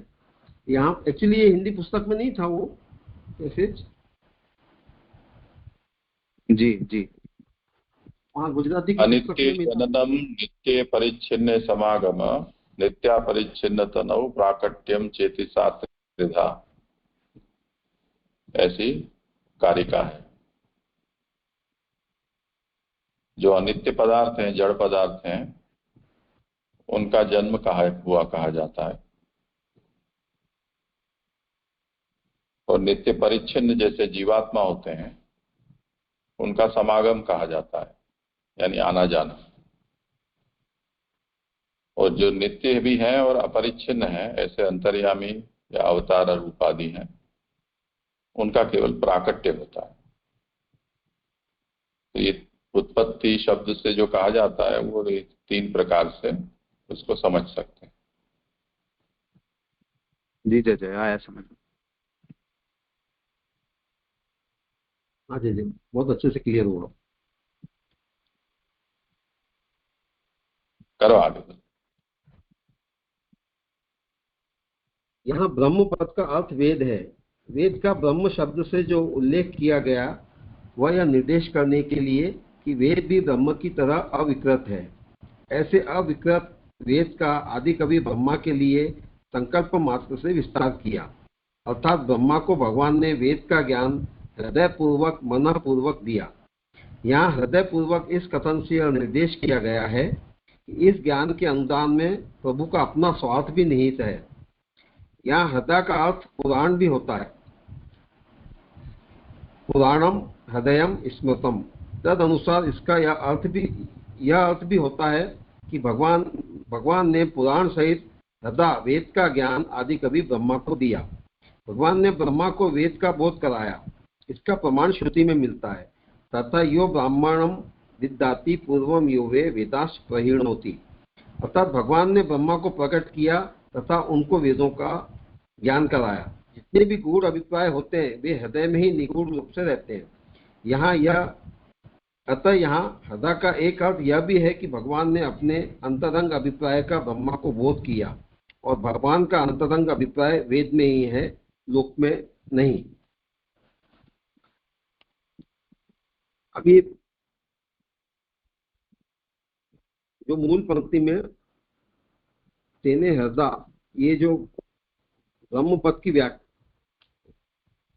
पद आया है तो उसकी व्याख्या यहाँ पे महाप्रभु जी कर रहे हैं कि यहाँ ब्रह्म पद से वेद लेना है। जैसे ब्रह्म अविकृत है, उसमें कोई विकार नहीं है, ऐसे वेद भी अविकृत है। ब्रह्मा जी को भगवान ने वेद का ज्ञान हृदय पूर्वक मन पूर्वक दिया।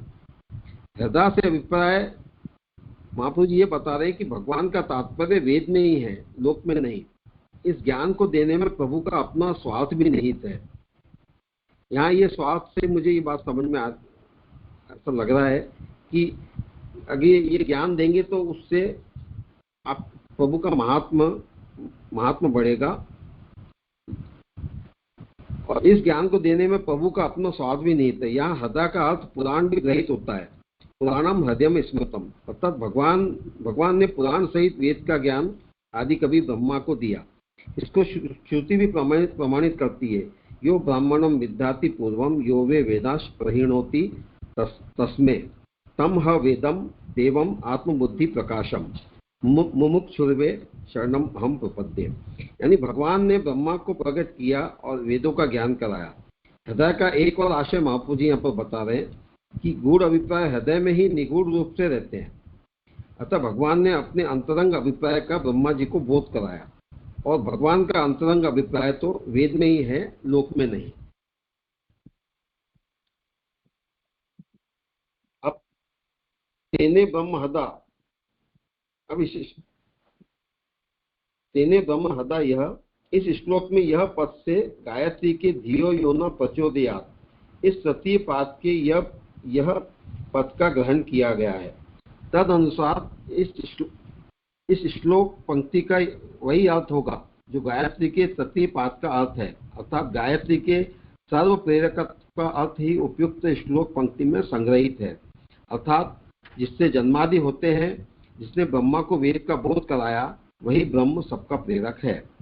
इस तरह यह पद द्वारा इस श्लोक पंक्ति में गायत्री के तृतीय पाद का अर्थ ग्रहण किया गया है। श्लोक पंक्ति द्वारा गायत्री के तृतीय पाद का अर्थ संग्रहित किया गया है। यह सिद्ध करने के लिए ही श्लोक में यह पद का प्रयोग किया गया है। यदि यह अर्थ अभिप्रेत नहीं होता तो यह पद के प्रयोग की कोई आवश्यकता नहीं थी, क्योंकि जन्माद्यस यथा पद में प्रयुक्त यथा में सार्व विभक्ति तसी के प्रयोग से यथा को व्याकरण के नियमानुसार सभी विभक्तियों के अर्थ में प्रयुक्त किया जा सकता है। तद अनुसार तेने ब्रह्म हृदय यह, इस पंक्ति में यह की जगह यत का प्रयोग किया जा सकता था, किंतु यह न करके यह का प्रयोग ही किया। इससे यह स्पष्ट किया गया है कि गायत्री के तृतीय पाद का संपूर्ण अर्थ इस श्लोक पंक्ति में संग्रहित है। अब श्री महाप्रभु जी तेने ब्रह्म हृदय, इस श्लोक में यह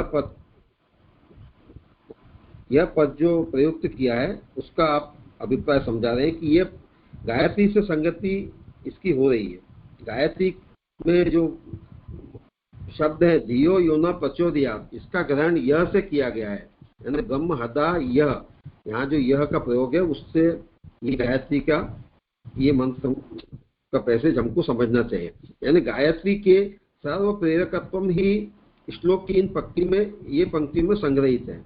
माने जिससे जन्मादि होते हैं और जिसने ब्रह्मा को वेद हृदयस्थ करवाया वही ब्रह्म सबकी प्रेरक है।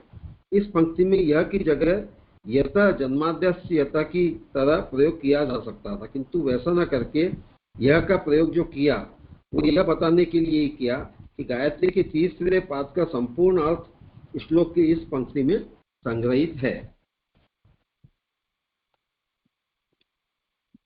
आदि कवि वेद मार्ग के सर्वप्रथम प्रवर्तक ब्रह्मा ही है, इसलिए यहाँ आदि कवि से ब्रह्मा का ग्रहण किया गया है।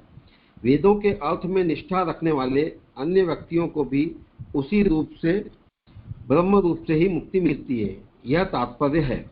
आदि कवि में ब्रह्मा के लिए कवि पद के प्रयोग द्वारा यह स्पष्ट किया गया है कि वह शब्द रस के ज्ञाता है, अथवा कवि पद परोक्ष रूप से ब्रह्मा का बोधक है, क्योंकि परोक्ष प्रिया वे देवा परोक्षम मम च प्रियम। देवताओं को परोक्ष गुप्त कथन प्रिय है, अतः परोक्ष कथन के लिए कवि पद दिया गया है। अथवा कवि लोग अन्यथा कथन का सामर्थ्य भी रखते हैं, इसलिए भी कवि पद का प्रयोग किया गया है। अब श्री महाप्रभु जी मूल श्लोक में प्रयुक्त आदि कवि का व्याख्यान कर रहे हैं कि आदि कवि इस शब्द की व्याख्या वेद मार्ग के सर्वोत्तम प्रवर्तक ब्रह्मा ही है। इस प्रयोजन से आदि कवि से ब्रह्मा का ग्रहण करना है। वेदांत में जिनकी निष्ठा है उनको भी ब्रह्म रूप से ही मुक्ति मिलती है, यह इसका तात्पर्य है। यहाँ ब्रह्मा जी के लिए कवि पद का प्रयोग इस हेतु से किया है कि वे शब्द रस के ज्ञाता हैं। दूसरा आशय ये भी बता रहे हैं कि यह भी कि कवि पद परोक्ष रूप से ब्रह्मा का बोधक है। उपनिषदों में मंत्रों की गोपनीयता के संदर्भ में वचन है परोक्ष प्रिया वे देवा परोक्षम मम च प्रियम। देवताओं को परोक्ष माने गुप्त कथन प्रिय है, इस हेतु से परोक्ष कथन के लिए कवि पद दिया है। कवि लोग अन्यथा कथन का सामर्थ्य भी रखते हैं, इस हेतु से भी कवि पद का प्रयोग है। यदि केवल कवि पद का ही प्रयोग किया जाता, अर्थात आदि कवि में आदि शब्द का प्रयोग न करते, तो केवल कवि पद से नवीन कवियों का भी ग्रहण किया जाता और नवीन कवियों में दोष की संभावना होती है। किंतु यहाँ आदि पद के प्रयोग से यह स्पष्ट किया गया है कि ब्रह्मा में कोई दोष नहीं, क्योंकि इनके सदस्य दूसरा है नहीं। अथवा ब्रह्मा ने अनेकविध स्तोत्रों से भगवान को संतुष्ट किया, जिससे प्रसन्न होकर भगवान ने ब्रह्मा को वेद के ज्ञान से प्रकाशित किया। इसका निर्देश करने के लिए आदि कवि पद का प्रयोग किया गया है। तो उसी बात को अब आगे और यहाँ पर समझा रहे हैं कि आदि कवि में आदि शब्द का प्रयोग नहीं करते तो नए कवियों का भी ग्रहण हो जाता था। आदि से मतलब पूर्व प्राचीन कवि, इस तरह का अर्थ होता है। तो नए कवियों में दोष की संभावना रहती है, अतः आदि पद प्रयुक्त किया, इससे ब्रह्मा जी का ही ग्रहण करना है। ब्रह्म निर्दोष है, इनके जैसा दूसरा कोई नहीं जिन्हें वेदों का सही अर्थ ग्रहण हो सके। अथवा ब्रह्मा जी ने अनेक तरह से भगवान को संतुष्ट किया, जिनसे प्रसन्न होकर भगवान ने ब्रह्मा जी को वेद के ज्ञान से प्रकाशित किया। यह निर्देश भी आदि कवि से प्राप्त होता है।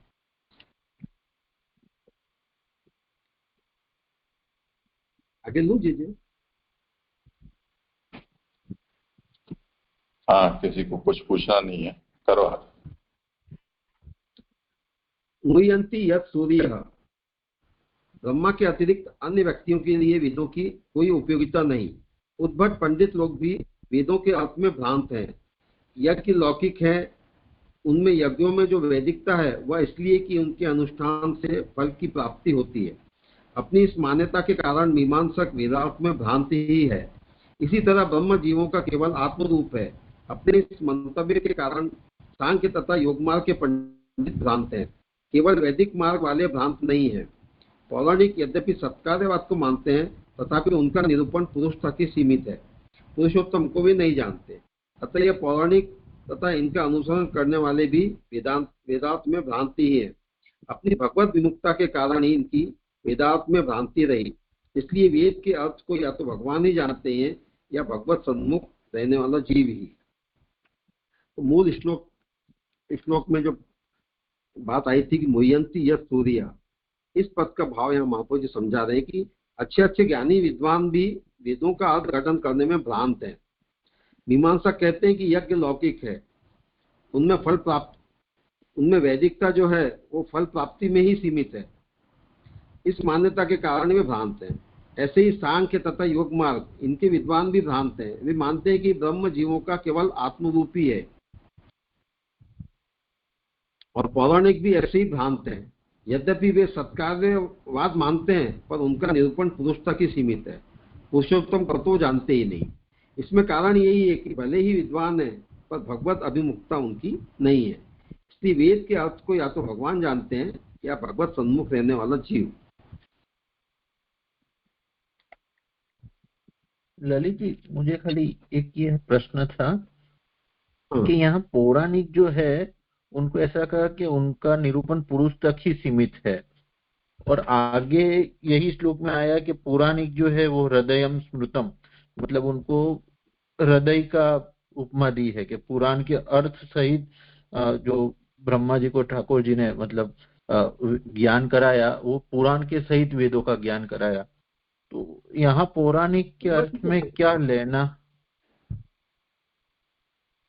जो पुराण की कथा कहते हैं वही आती है। तो जो ज्ञान कराया पुराण के साथ वो ब्रह्मा जी को कराया, लेकिन यहाँ पौराणिक जो भ्रांत हैं, लेकिन वो वेद के वचनों को वो भी पूरी तरह से नहीं समझ पाते, इस अर्थ में भ्रांत हैं।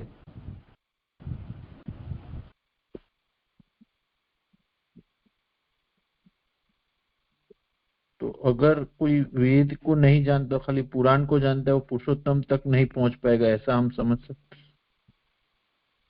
हाँ, मतलब तात्पर्य तो यही आ रहा है, ऐसे ही पुराण लेना को है जानना। चीजें। ऐसा है कि पुराणों में सांख्य वर्णित जो सृष्टि प्रक्रिया है उसका प्रमुखता से वर्णन किया गया है। वेदों में कहीं भी प्रकृति पुरुष से सृष्टि होती है ऐसा वर्णन नहीं है, ये केवल पुराणों में प्राप्त होता है। अब पुराणों ने किस प्रयोजन से ये कहा है वो अलग से चिंतन का विषय है, पर सामान्यतया समझने का ये विषय है कि जो वैदिकी सृष्टि है, साक्षात सृष्टि और परंपरा सृष्टि, दो तरह से, यानी क्रमिक सृष्टि, ऐसे दो सृष्टि बताई गई है। तो सृष्टि की जो परंपरा है उसमें कुछ बातें जिज्ञास्य रह जाती हैं। वेद ये कह के और चुप हो जाते हैं कि वो सच्चिदानंद ब्रह्म है और वो उसका जो सत है वो जगत रूप में परिणत हो जाता है, उसका चिदंश है वो जीव रूप में, तो सृष्टि हो गई।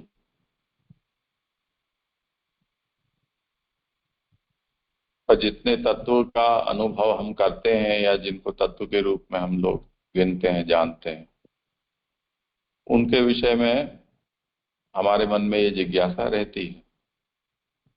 तो हमारे लोगों की जो बुद्धि है और जैसी सोच है उसके विचार से पुराणों ने ये प्रक्रिया है वो सांख्य की रीति से समझाई। तो प्रकृति पुरुष से जो सृष्टि होती है ऐसा सांख्य हमें समझाता है। उसी प्रक्रिया को भगवान के साथ जोड़कर, पुरुष का मतलब भगवान ईश्वर, इस तरह से पुराण वर्णन करते हैं।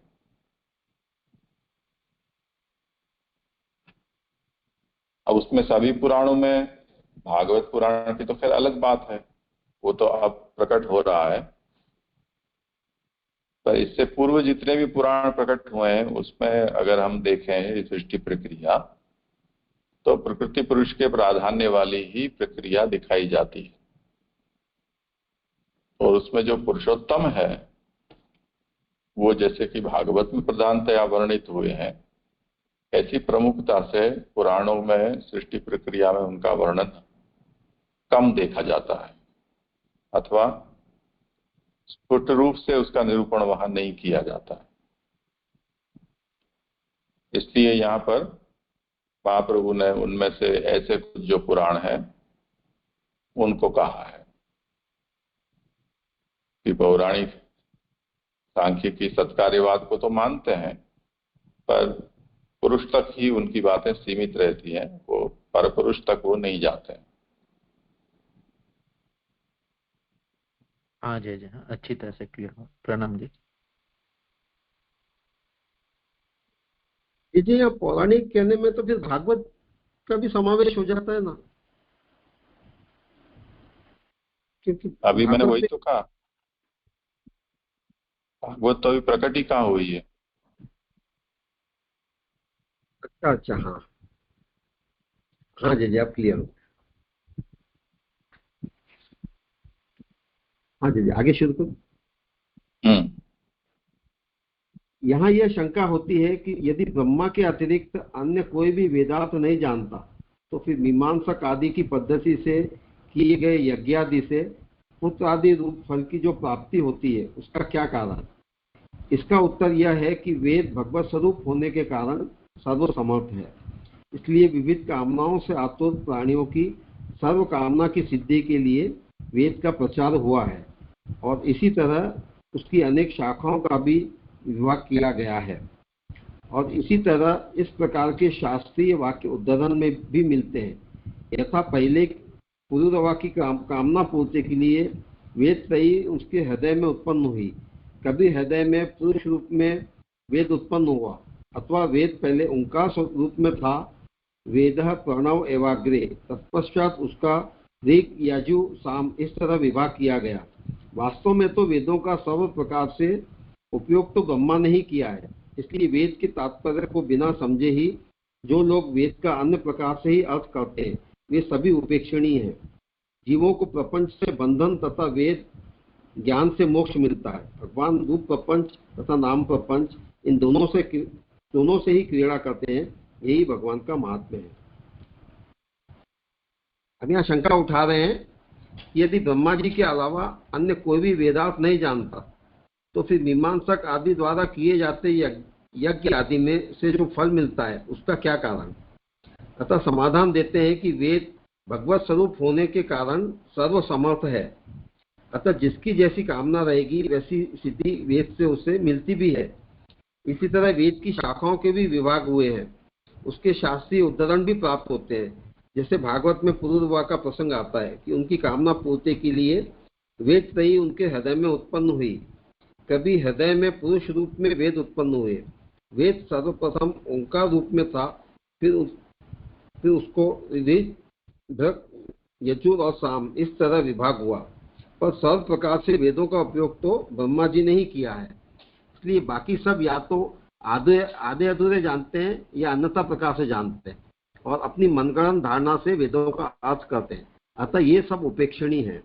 जीवों को प्रपंच से बंधन तथा वेद ज्ञान से मोक्ष मिलता है और भगवान रूप प्रपंच तथा नाम प्रपंच इन दोनों से ही क्रीड़ा करते हैं, यही भगवान का महात्म्य है।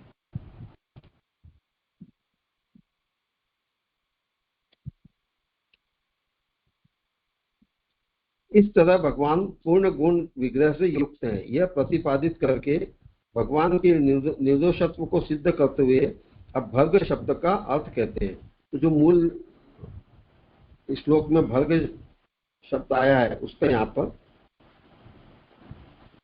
व्याख्या महाप्रभु जी आगे कर रहे हैं। तेजोवादी नदाम यथा विनिमय, भगवान में माया तथा माया के कार्य का लेश मात्र भी नहीं है, इसलिए वह वर्णीय वरेण्य है अथवा दोष रहित है।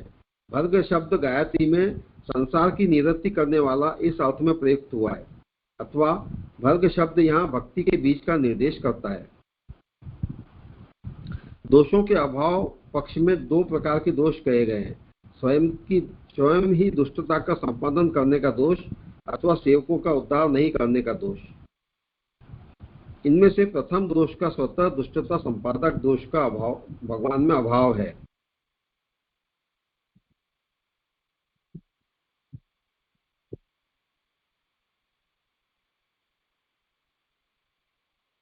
देह इंद्रिय तथा अंतःकरण के धर्मों का अपने में संबंध करना यह स्वतः दुष्टता संपादक रूप प्रथम दोष है और यह दोष प्रत्येक में होता है। इसलिए इनके दृष्टांत भी अनेकों हैं। इनके सात्विक, राजस तथा तामस भेद से भी अनेकों दृष्टांत हैं।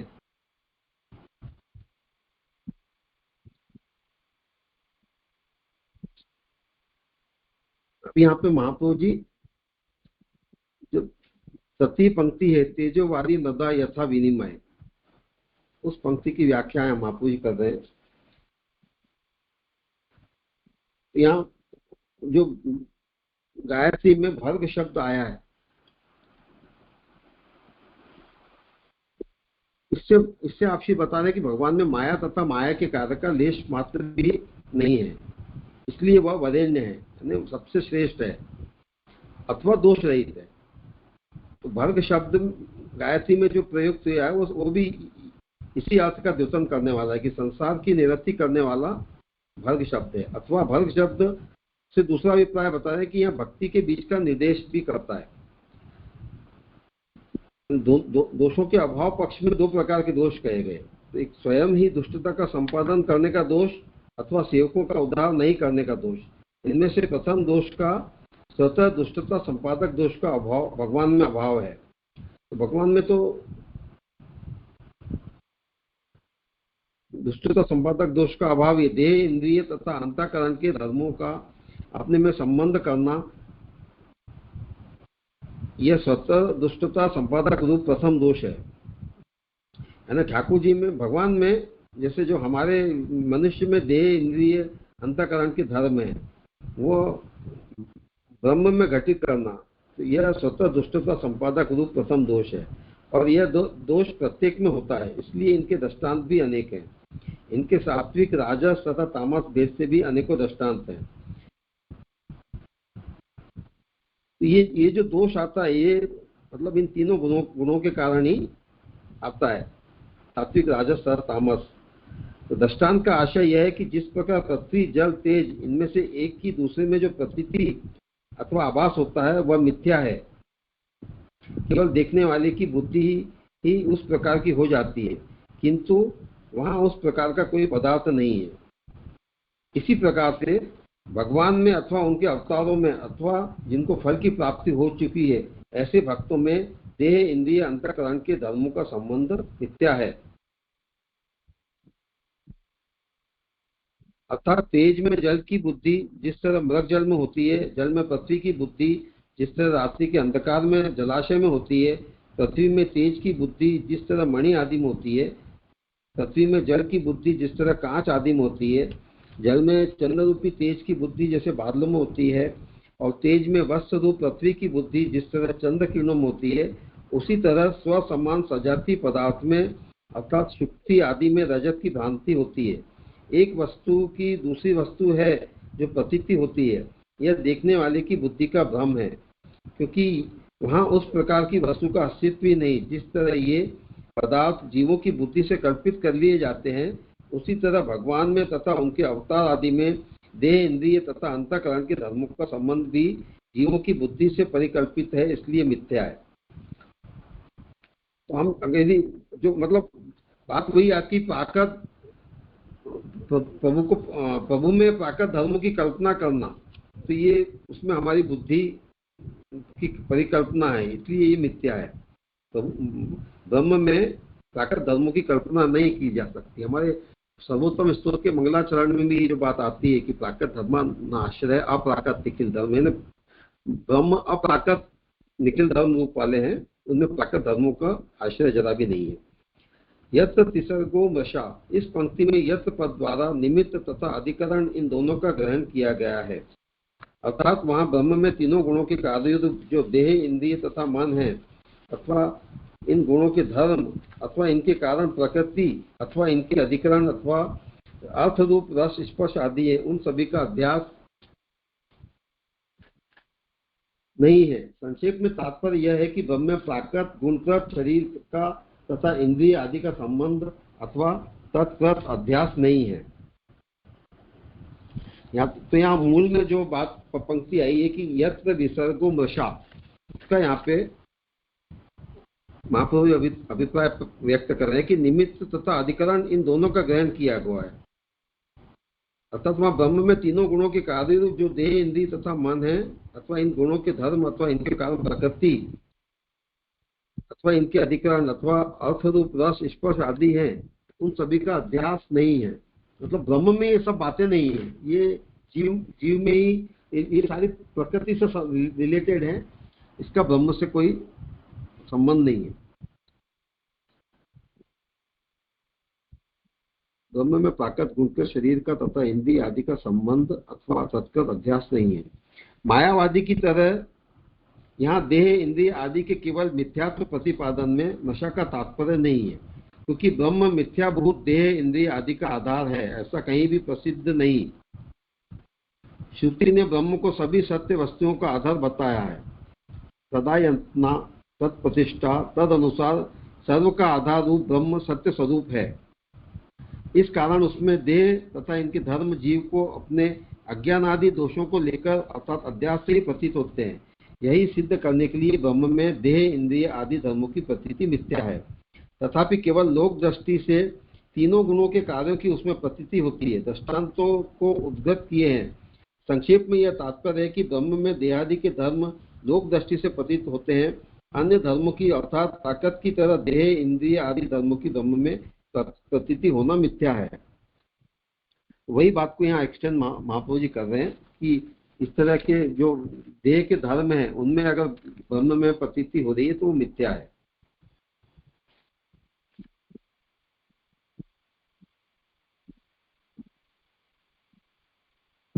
तेजोवादी मृदाम, तेज जल तथा मृतिका, इनमें जल में प्रवृत्ति है तो तेज में प्रकाश है, किंतु मृतिका में न प्रवृत्ति है न प्रकाश। इस प्रकार से वैधर्मों के स्पष्ट होते हुए भी जिस प्रकार एक में दूसरे का भ्रम होता है, जैसे जल में प्रकाश का, तेज में प्रवृत्ति का तथा मृतिका में प्रकाश तेज तथा प्रवृत्ति इन जल, इन दोनों का भ्रम होता है, उसी तरह कोई भगवान में देह, इंद्रियों की कल्पना करके इनको चिदानंद रूप बताते हैं। कोई चिदानंद रूप ब्रह्म में देह, इंद्रियों आदि की कल्पना कर लेते हैं। कोई आवेशात्मक कृष्ण में जड़ जीव का संबंध मानते हैं। कोई जड़ और जीव विशेष में ही सामर्थ्य मानते हैं, ऐसा मानते हैं। कोई शरीर में माया तथा माया से युक्त भगवान के अध्यास की कल्पना करते हैं। कोई माया विशिष्ट भगवान में अपनी इच्छा से शरीर का संबंध होता है, ऐसा मानते हैं। इस प्रकार से मानने वाले इन सबकी बुद्धि ही भ्रांत है। ब्रह्म में प्राकृत शरीर एवं इंद्रियों का संबंध नहीं है। ब्रह्म में देहादिक का व्यवहार जिस प्रकार होता है वह प्रकार हम अग्रिम प्रसंग में कहेंगे। इस तरह भगवान में जड़ और जीव के धर्म मिथ्या हैं, यह प्रतिपादित किया गया। ब्रह्म में माया तथा माया के कार्य का लेश मात्र भी संबंध नहीं है, इसलिए वह वर्णीय है अर्थात सुंदर है। तदनुसार भगवान में स्वतः दोष का अभाव है। इस प्रकार के पूर्वोक्त कथन का यहाँ प्रतिपादन हो जाता है। तो यहाँ तक ये तेजोवादी मृदा यथा विनिमय इसकी व्याख्या महाप्रभु जी ने की। अब भगवान के भजनीय गुणों के वर्णन पूर्वक उनके सेवकों द्वारा गुण का निरूपण किया जाता है। तो मूल पंक्ति में जो धामना स्वयं ये बात आई है उसका व्याख्या महाप्रभु जी कर रहे हैं कि भगवान अपने स्वरूप की स्फूर्ति से ही सभी प्राणियों की सर्वविध अविद्या का नाश कर देते हैं बिना किसी साधन के। भगवान का स्वरूप ही अविद्या का नाश कर देता है। इसमें कलिकाल आदि भी प्रतिबंध करने में असमर्थ है, क्योंकि यहाँ स्वरूप ही अविद्या का नाश करने वाला है। इसे प्रमेय बल कहते हैं। अब यहाँ भगवान के भजनीय गुणों का वर्णन कर रहे हैं कि उनके सेवकों द्वारा गुण का जो निरूपण किया जाता है। तो ये भगवान धामना सेन, भगवान अपने स्वरूप की सिर्फ स्फूर्ति मात्र से प्राणियों की सब अविद्या का नाश कर देते हैं। उसमें कोई साधन की आवश्यकता नहीं है। भगवान का स्वरूप ही ऐसा है कि जिससे सारी अविद्या दूर हो जाती है। इसमें कलिकाल आदि भी प्रतिबंध करने में असमर्थ है। कलिकाल का भी कोई इसमें प्रतिबंध नहीं हो पाता। तो ये स्वरूप ही, यहाँ स्वरूप का महत्ता बता रहे कि धामना स्वयं से कि यहाँ स्वरूप ही अविद्या का नाश करने वाला है। ये प्रमेय बल उसमें प्रभु का दर्शित हो रहा है।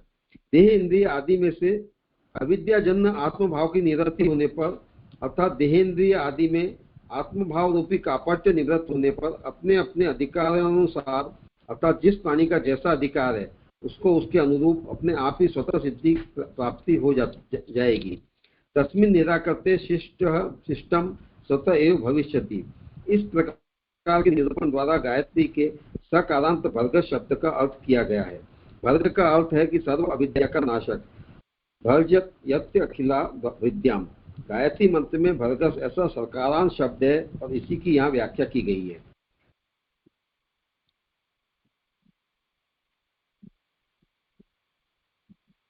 गायत्री के भर्ग शब्द की व्याख्या यहाँ चल रही है। अब गायत्री में तत्सवितु वरेण्यम में आयुर्वेद तत् शब्द की व्याख्या महाप्रभु जी कर रहे हैं। सत्यम परम धीम ही, जो कालत्रय से अबाधित सर्वलोक प्रसिद्ध हो उसे सत्य कहते हैं, और जो श्रेष्ठ पुरुषोत्तम स्वरूप सर्व वेद प्रसिद्ध हो वह पर कहा जाता है। धीमी का अर्थ है जो कालत्रय बाधित सर्वलोक तथा सर्ववेद प्रसिद्ध श्रेष्ठ पुरुषोत्तम है, उसका हम ध्यान करते हैं अथवा उससे प्रीति करते हैं। तात्पर्य यह है कि भगवान दिव्य स्वरूप से युक्त निर्दोष तथा दिव्य पूर्ण गुण है, अतः आप परम सुंदर हैं, वर्ण करने योग्य हैं, अर्थात अविद्या नाशक तथा अत्यंत सुंदर होने के कारण भगवान ही एकमात्र वरेण्य है। गायत्री में तथा प्रस्तुत श्लोक में उभय में धीम ही, इस एक ही पद का समान पद का जो प्रयोग किया गया है उससे यह निर्देश किया गया है कि भागवत को भी वैदिकत्व प्राप्त है। इसी हेतु से यह कहा जाता है कि यह भागवत पुराण वेद सम्मत है। इस तरह यहाँ तक गायत्री रूप बीज भाव का निरूपण किया गया है।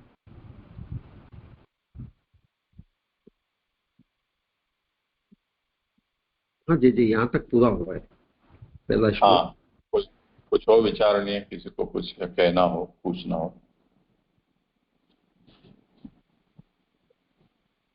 जी जी, यहाँ पे जो आगे जो आया दूसरा जो दोष रूप था, तो उसकी व्याख्या ये भर्ग शब्द जो है वहां तक की, वहां से ही निवृत्त हो गया, ऐसा समझना ना। जो दूसरा जो दोष है कि प्रथम दोष का जो है सेवकों का उद्धार नहीं करने का दोष, तो वो जो दूसरा जो दोष है उसकी जो निवृत्ति है वो यहाँ पे ऊपर भर्ग शब्द की जो व्याख्या की वहां से ही हो जाती है, ऐसे समझना। अविद्या के नाश करने वाले। जी जी जी।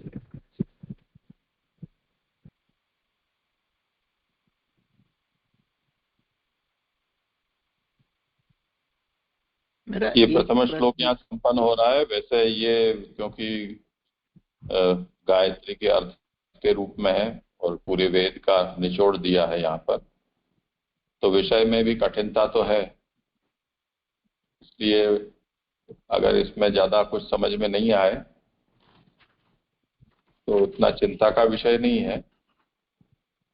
अनुवाद जो दिया है वो अनुवादकों ने इस व्याख्या में से सार निकाल कर भावानुवाद के रूप में पूरा दिया है। तो ललित जी एक बार इसको फिर से पढ़ लोगे तो अभी तक जितना भी आपने विवेचन के साथ पढ़ा है उसका सार हमें समझ में आ जाएगा।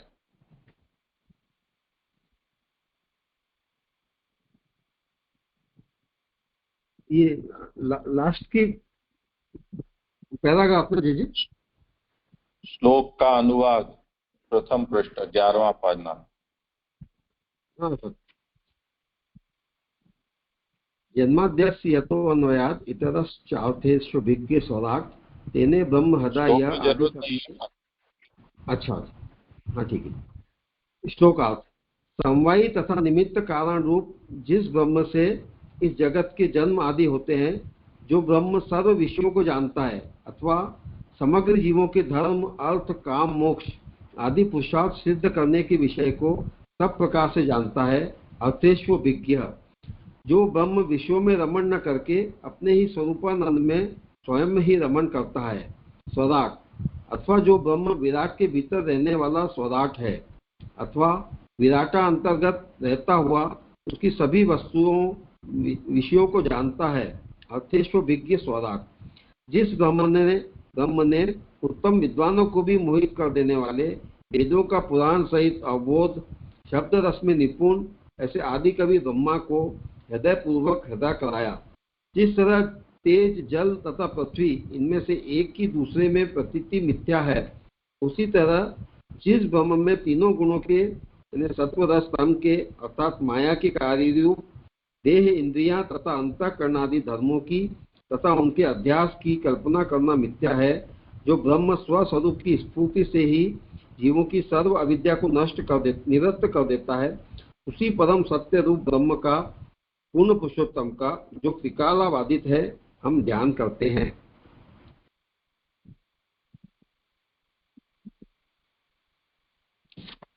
इतना अगर समझ में आता है तो बहुत बड़ी उपलब्धि है, क्योंकि व्याख्या में थोड़ी जो शैली से परिचय नहीं होने के कारण कठिनाई आती है, पर वो बारंबार इसको पढ़ते रहेंगे, प्रश्नोत्तर के रूप में इसका अवगाहन करेंगे तो वो विषय सरल होता जाएगा। ठीक है, आज का यहाँ संपन्न हुआ, यहाँ विराम रखते हैं।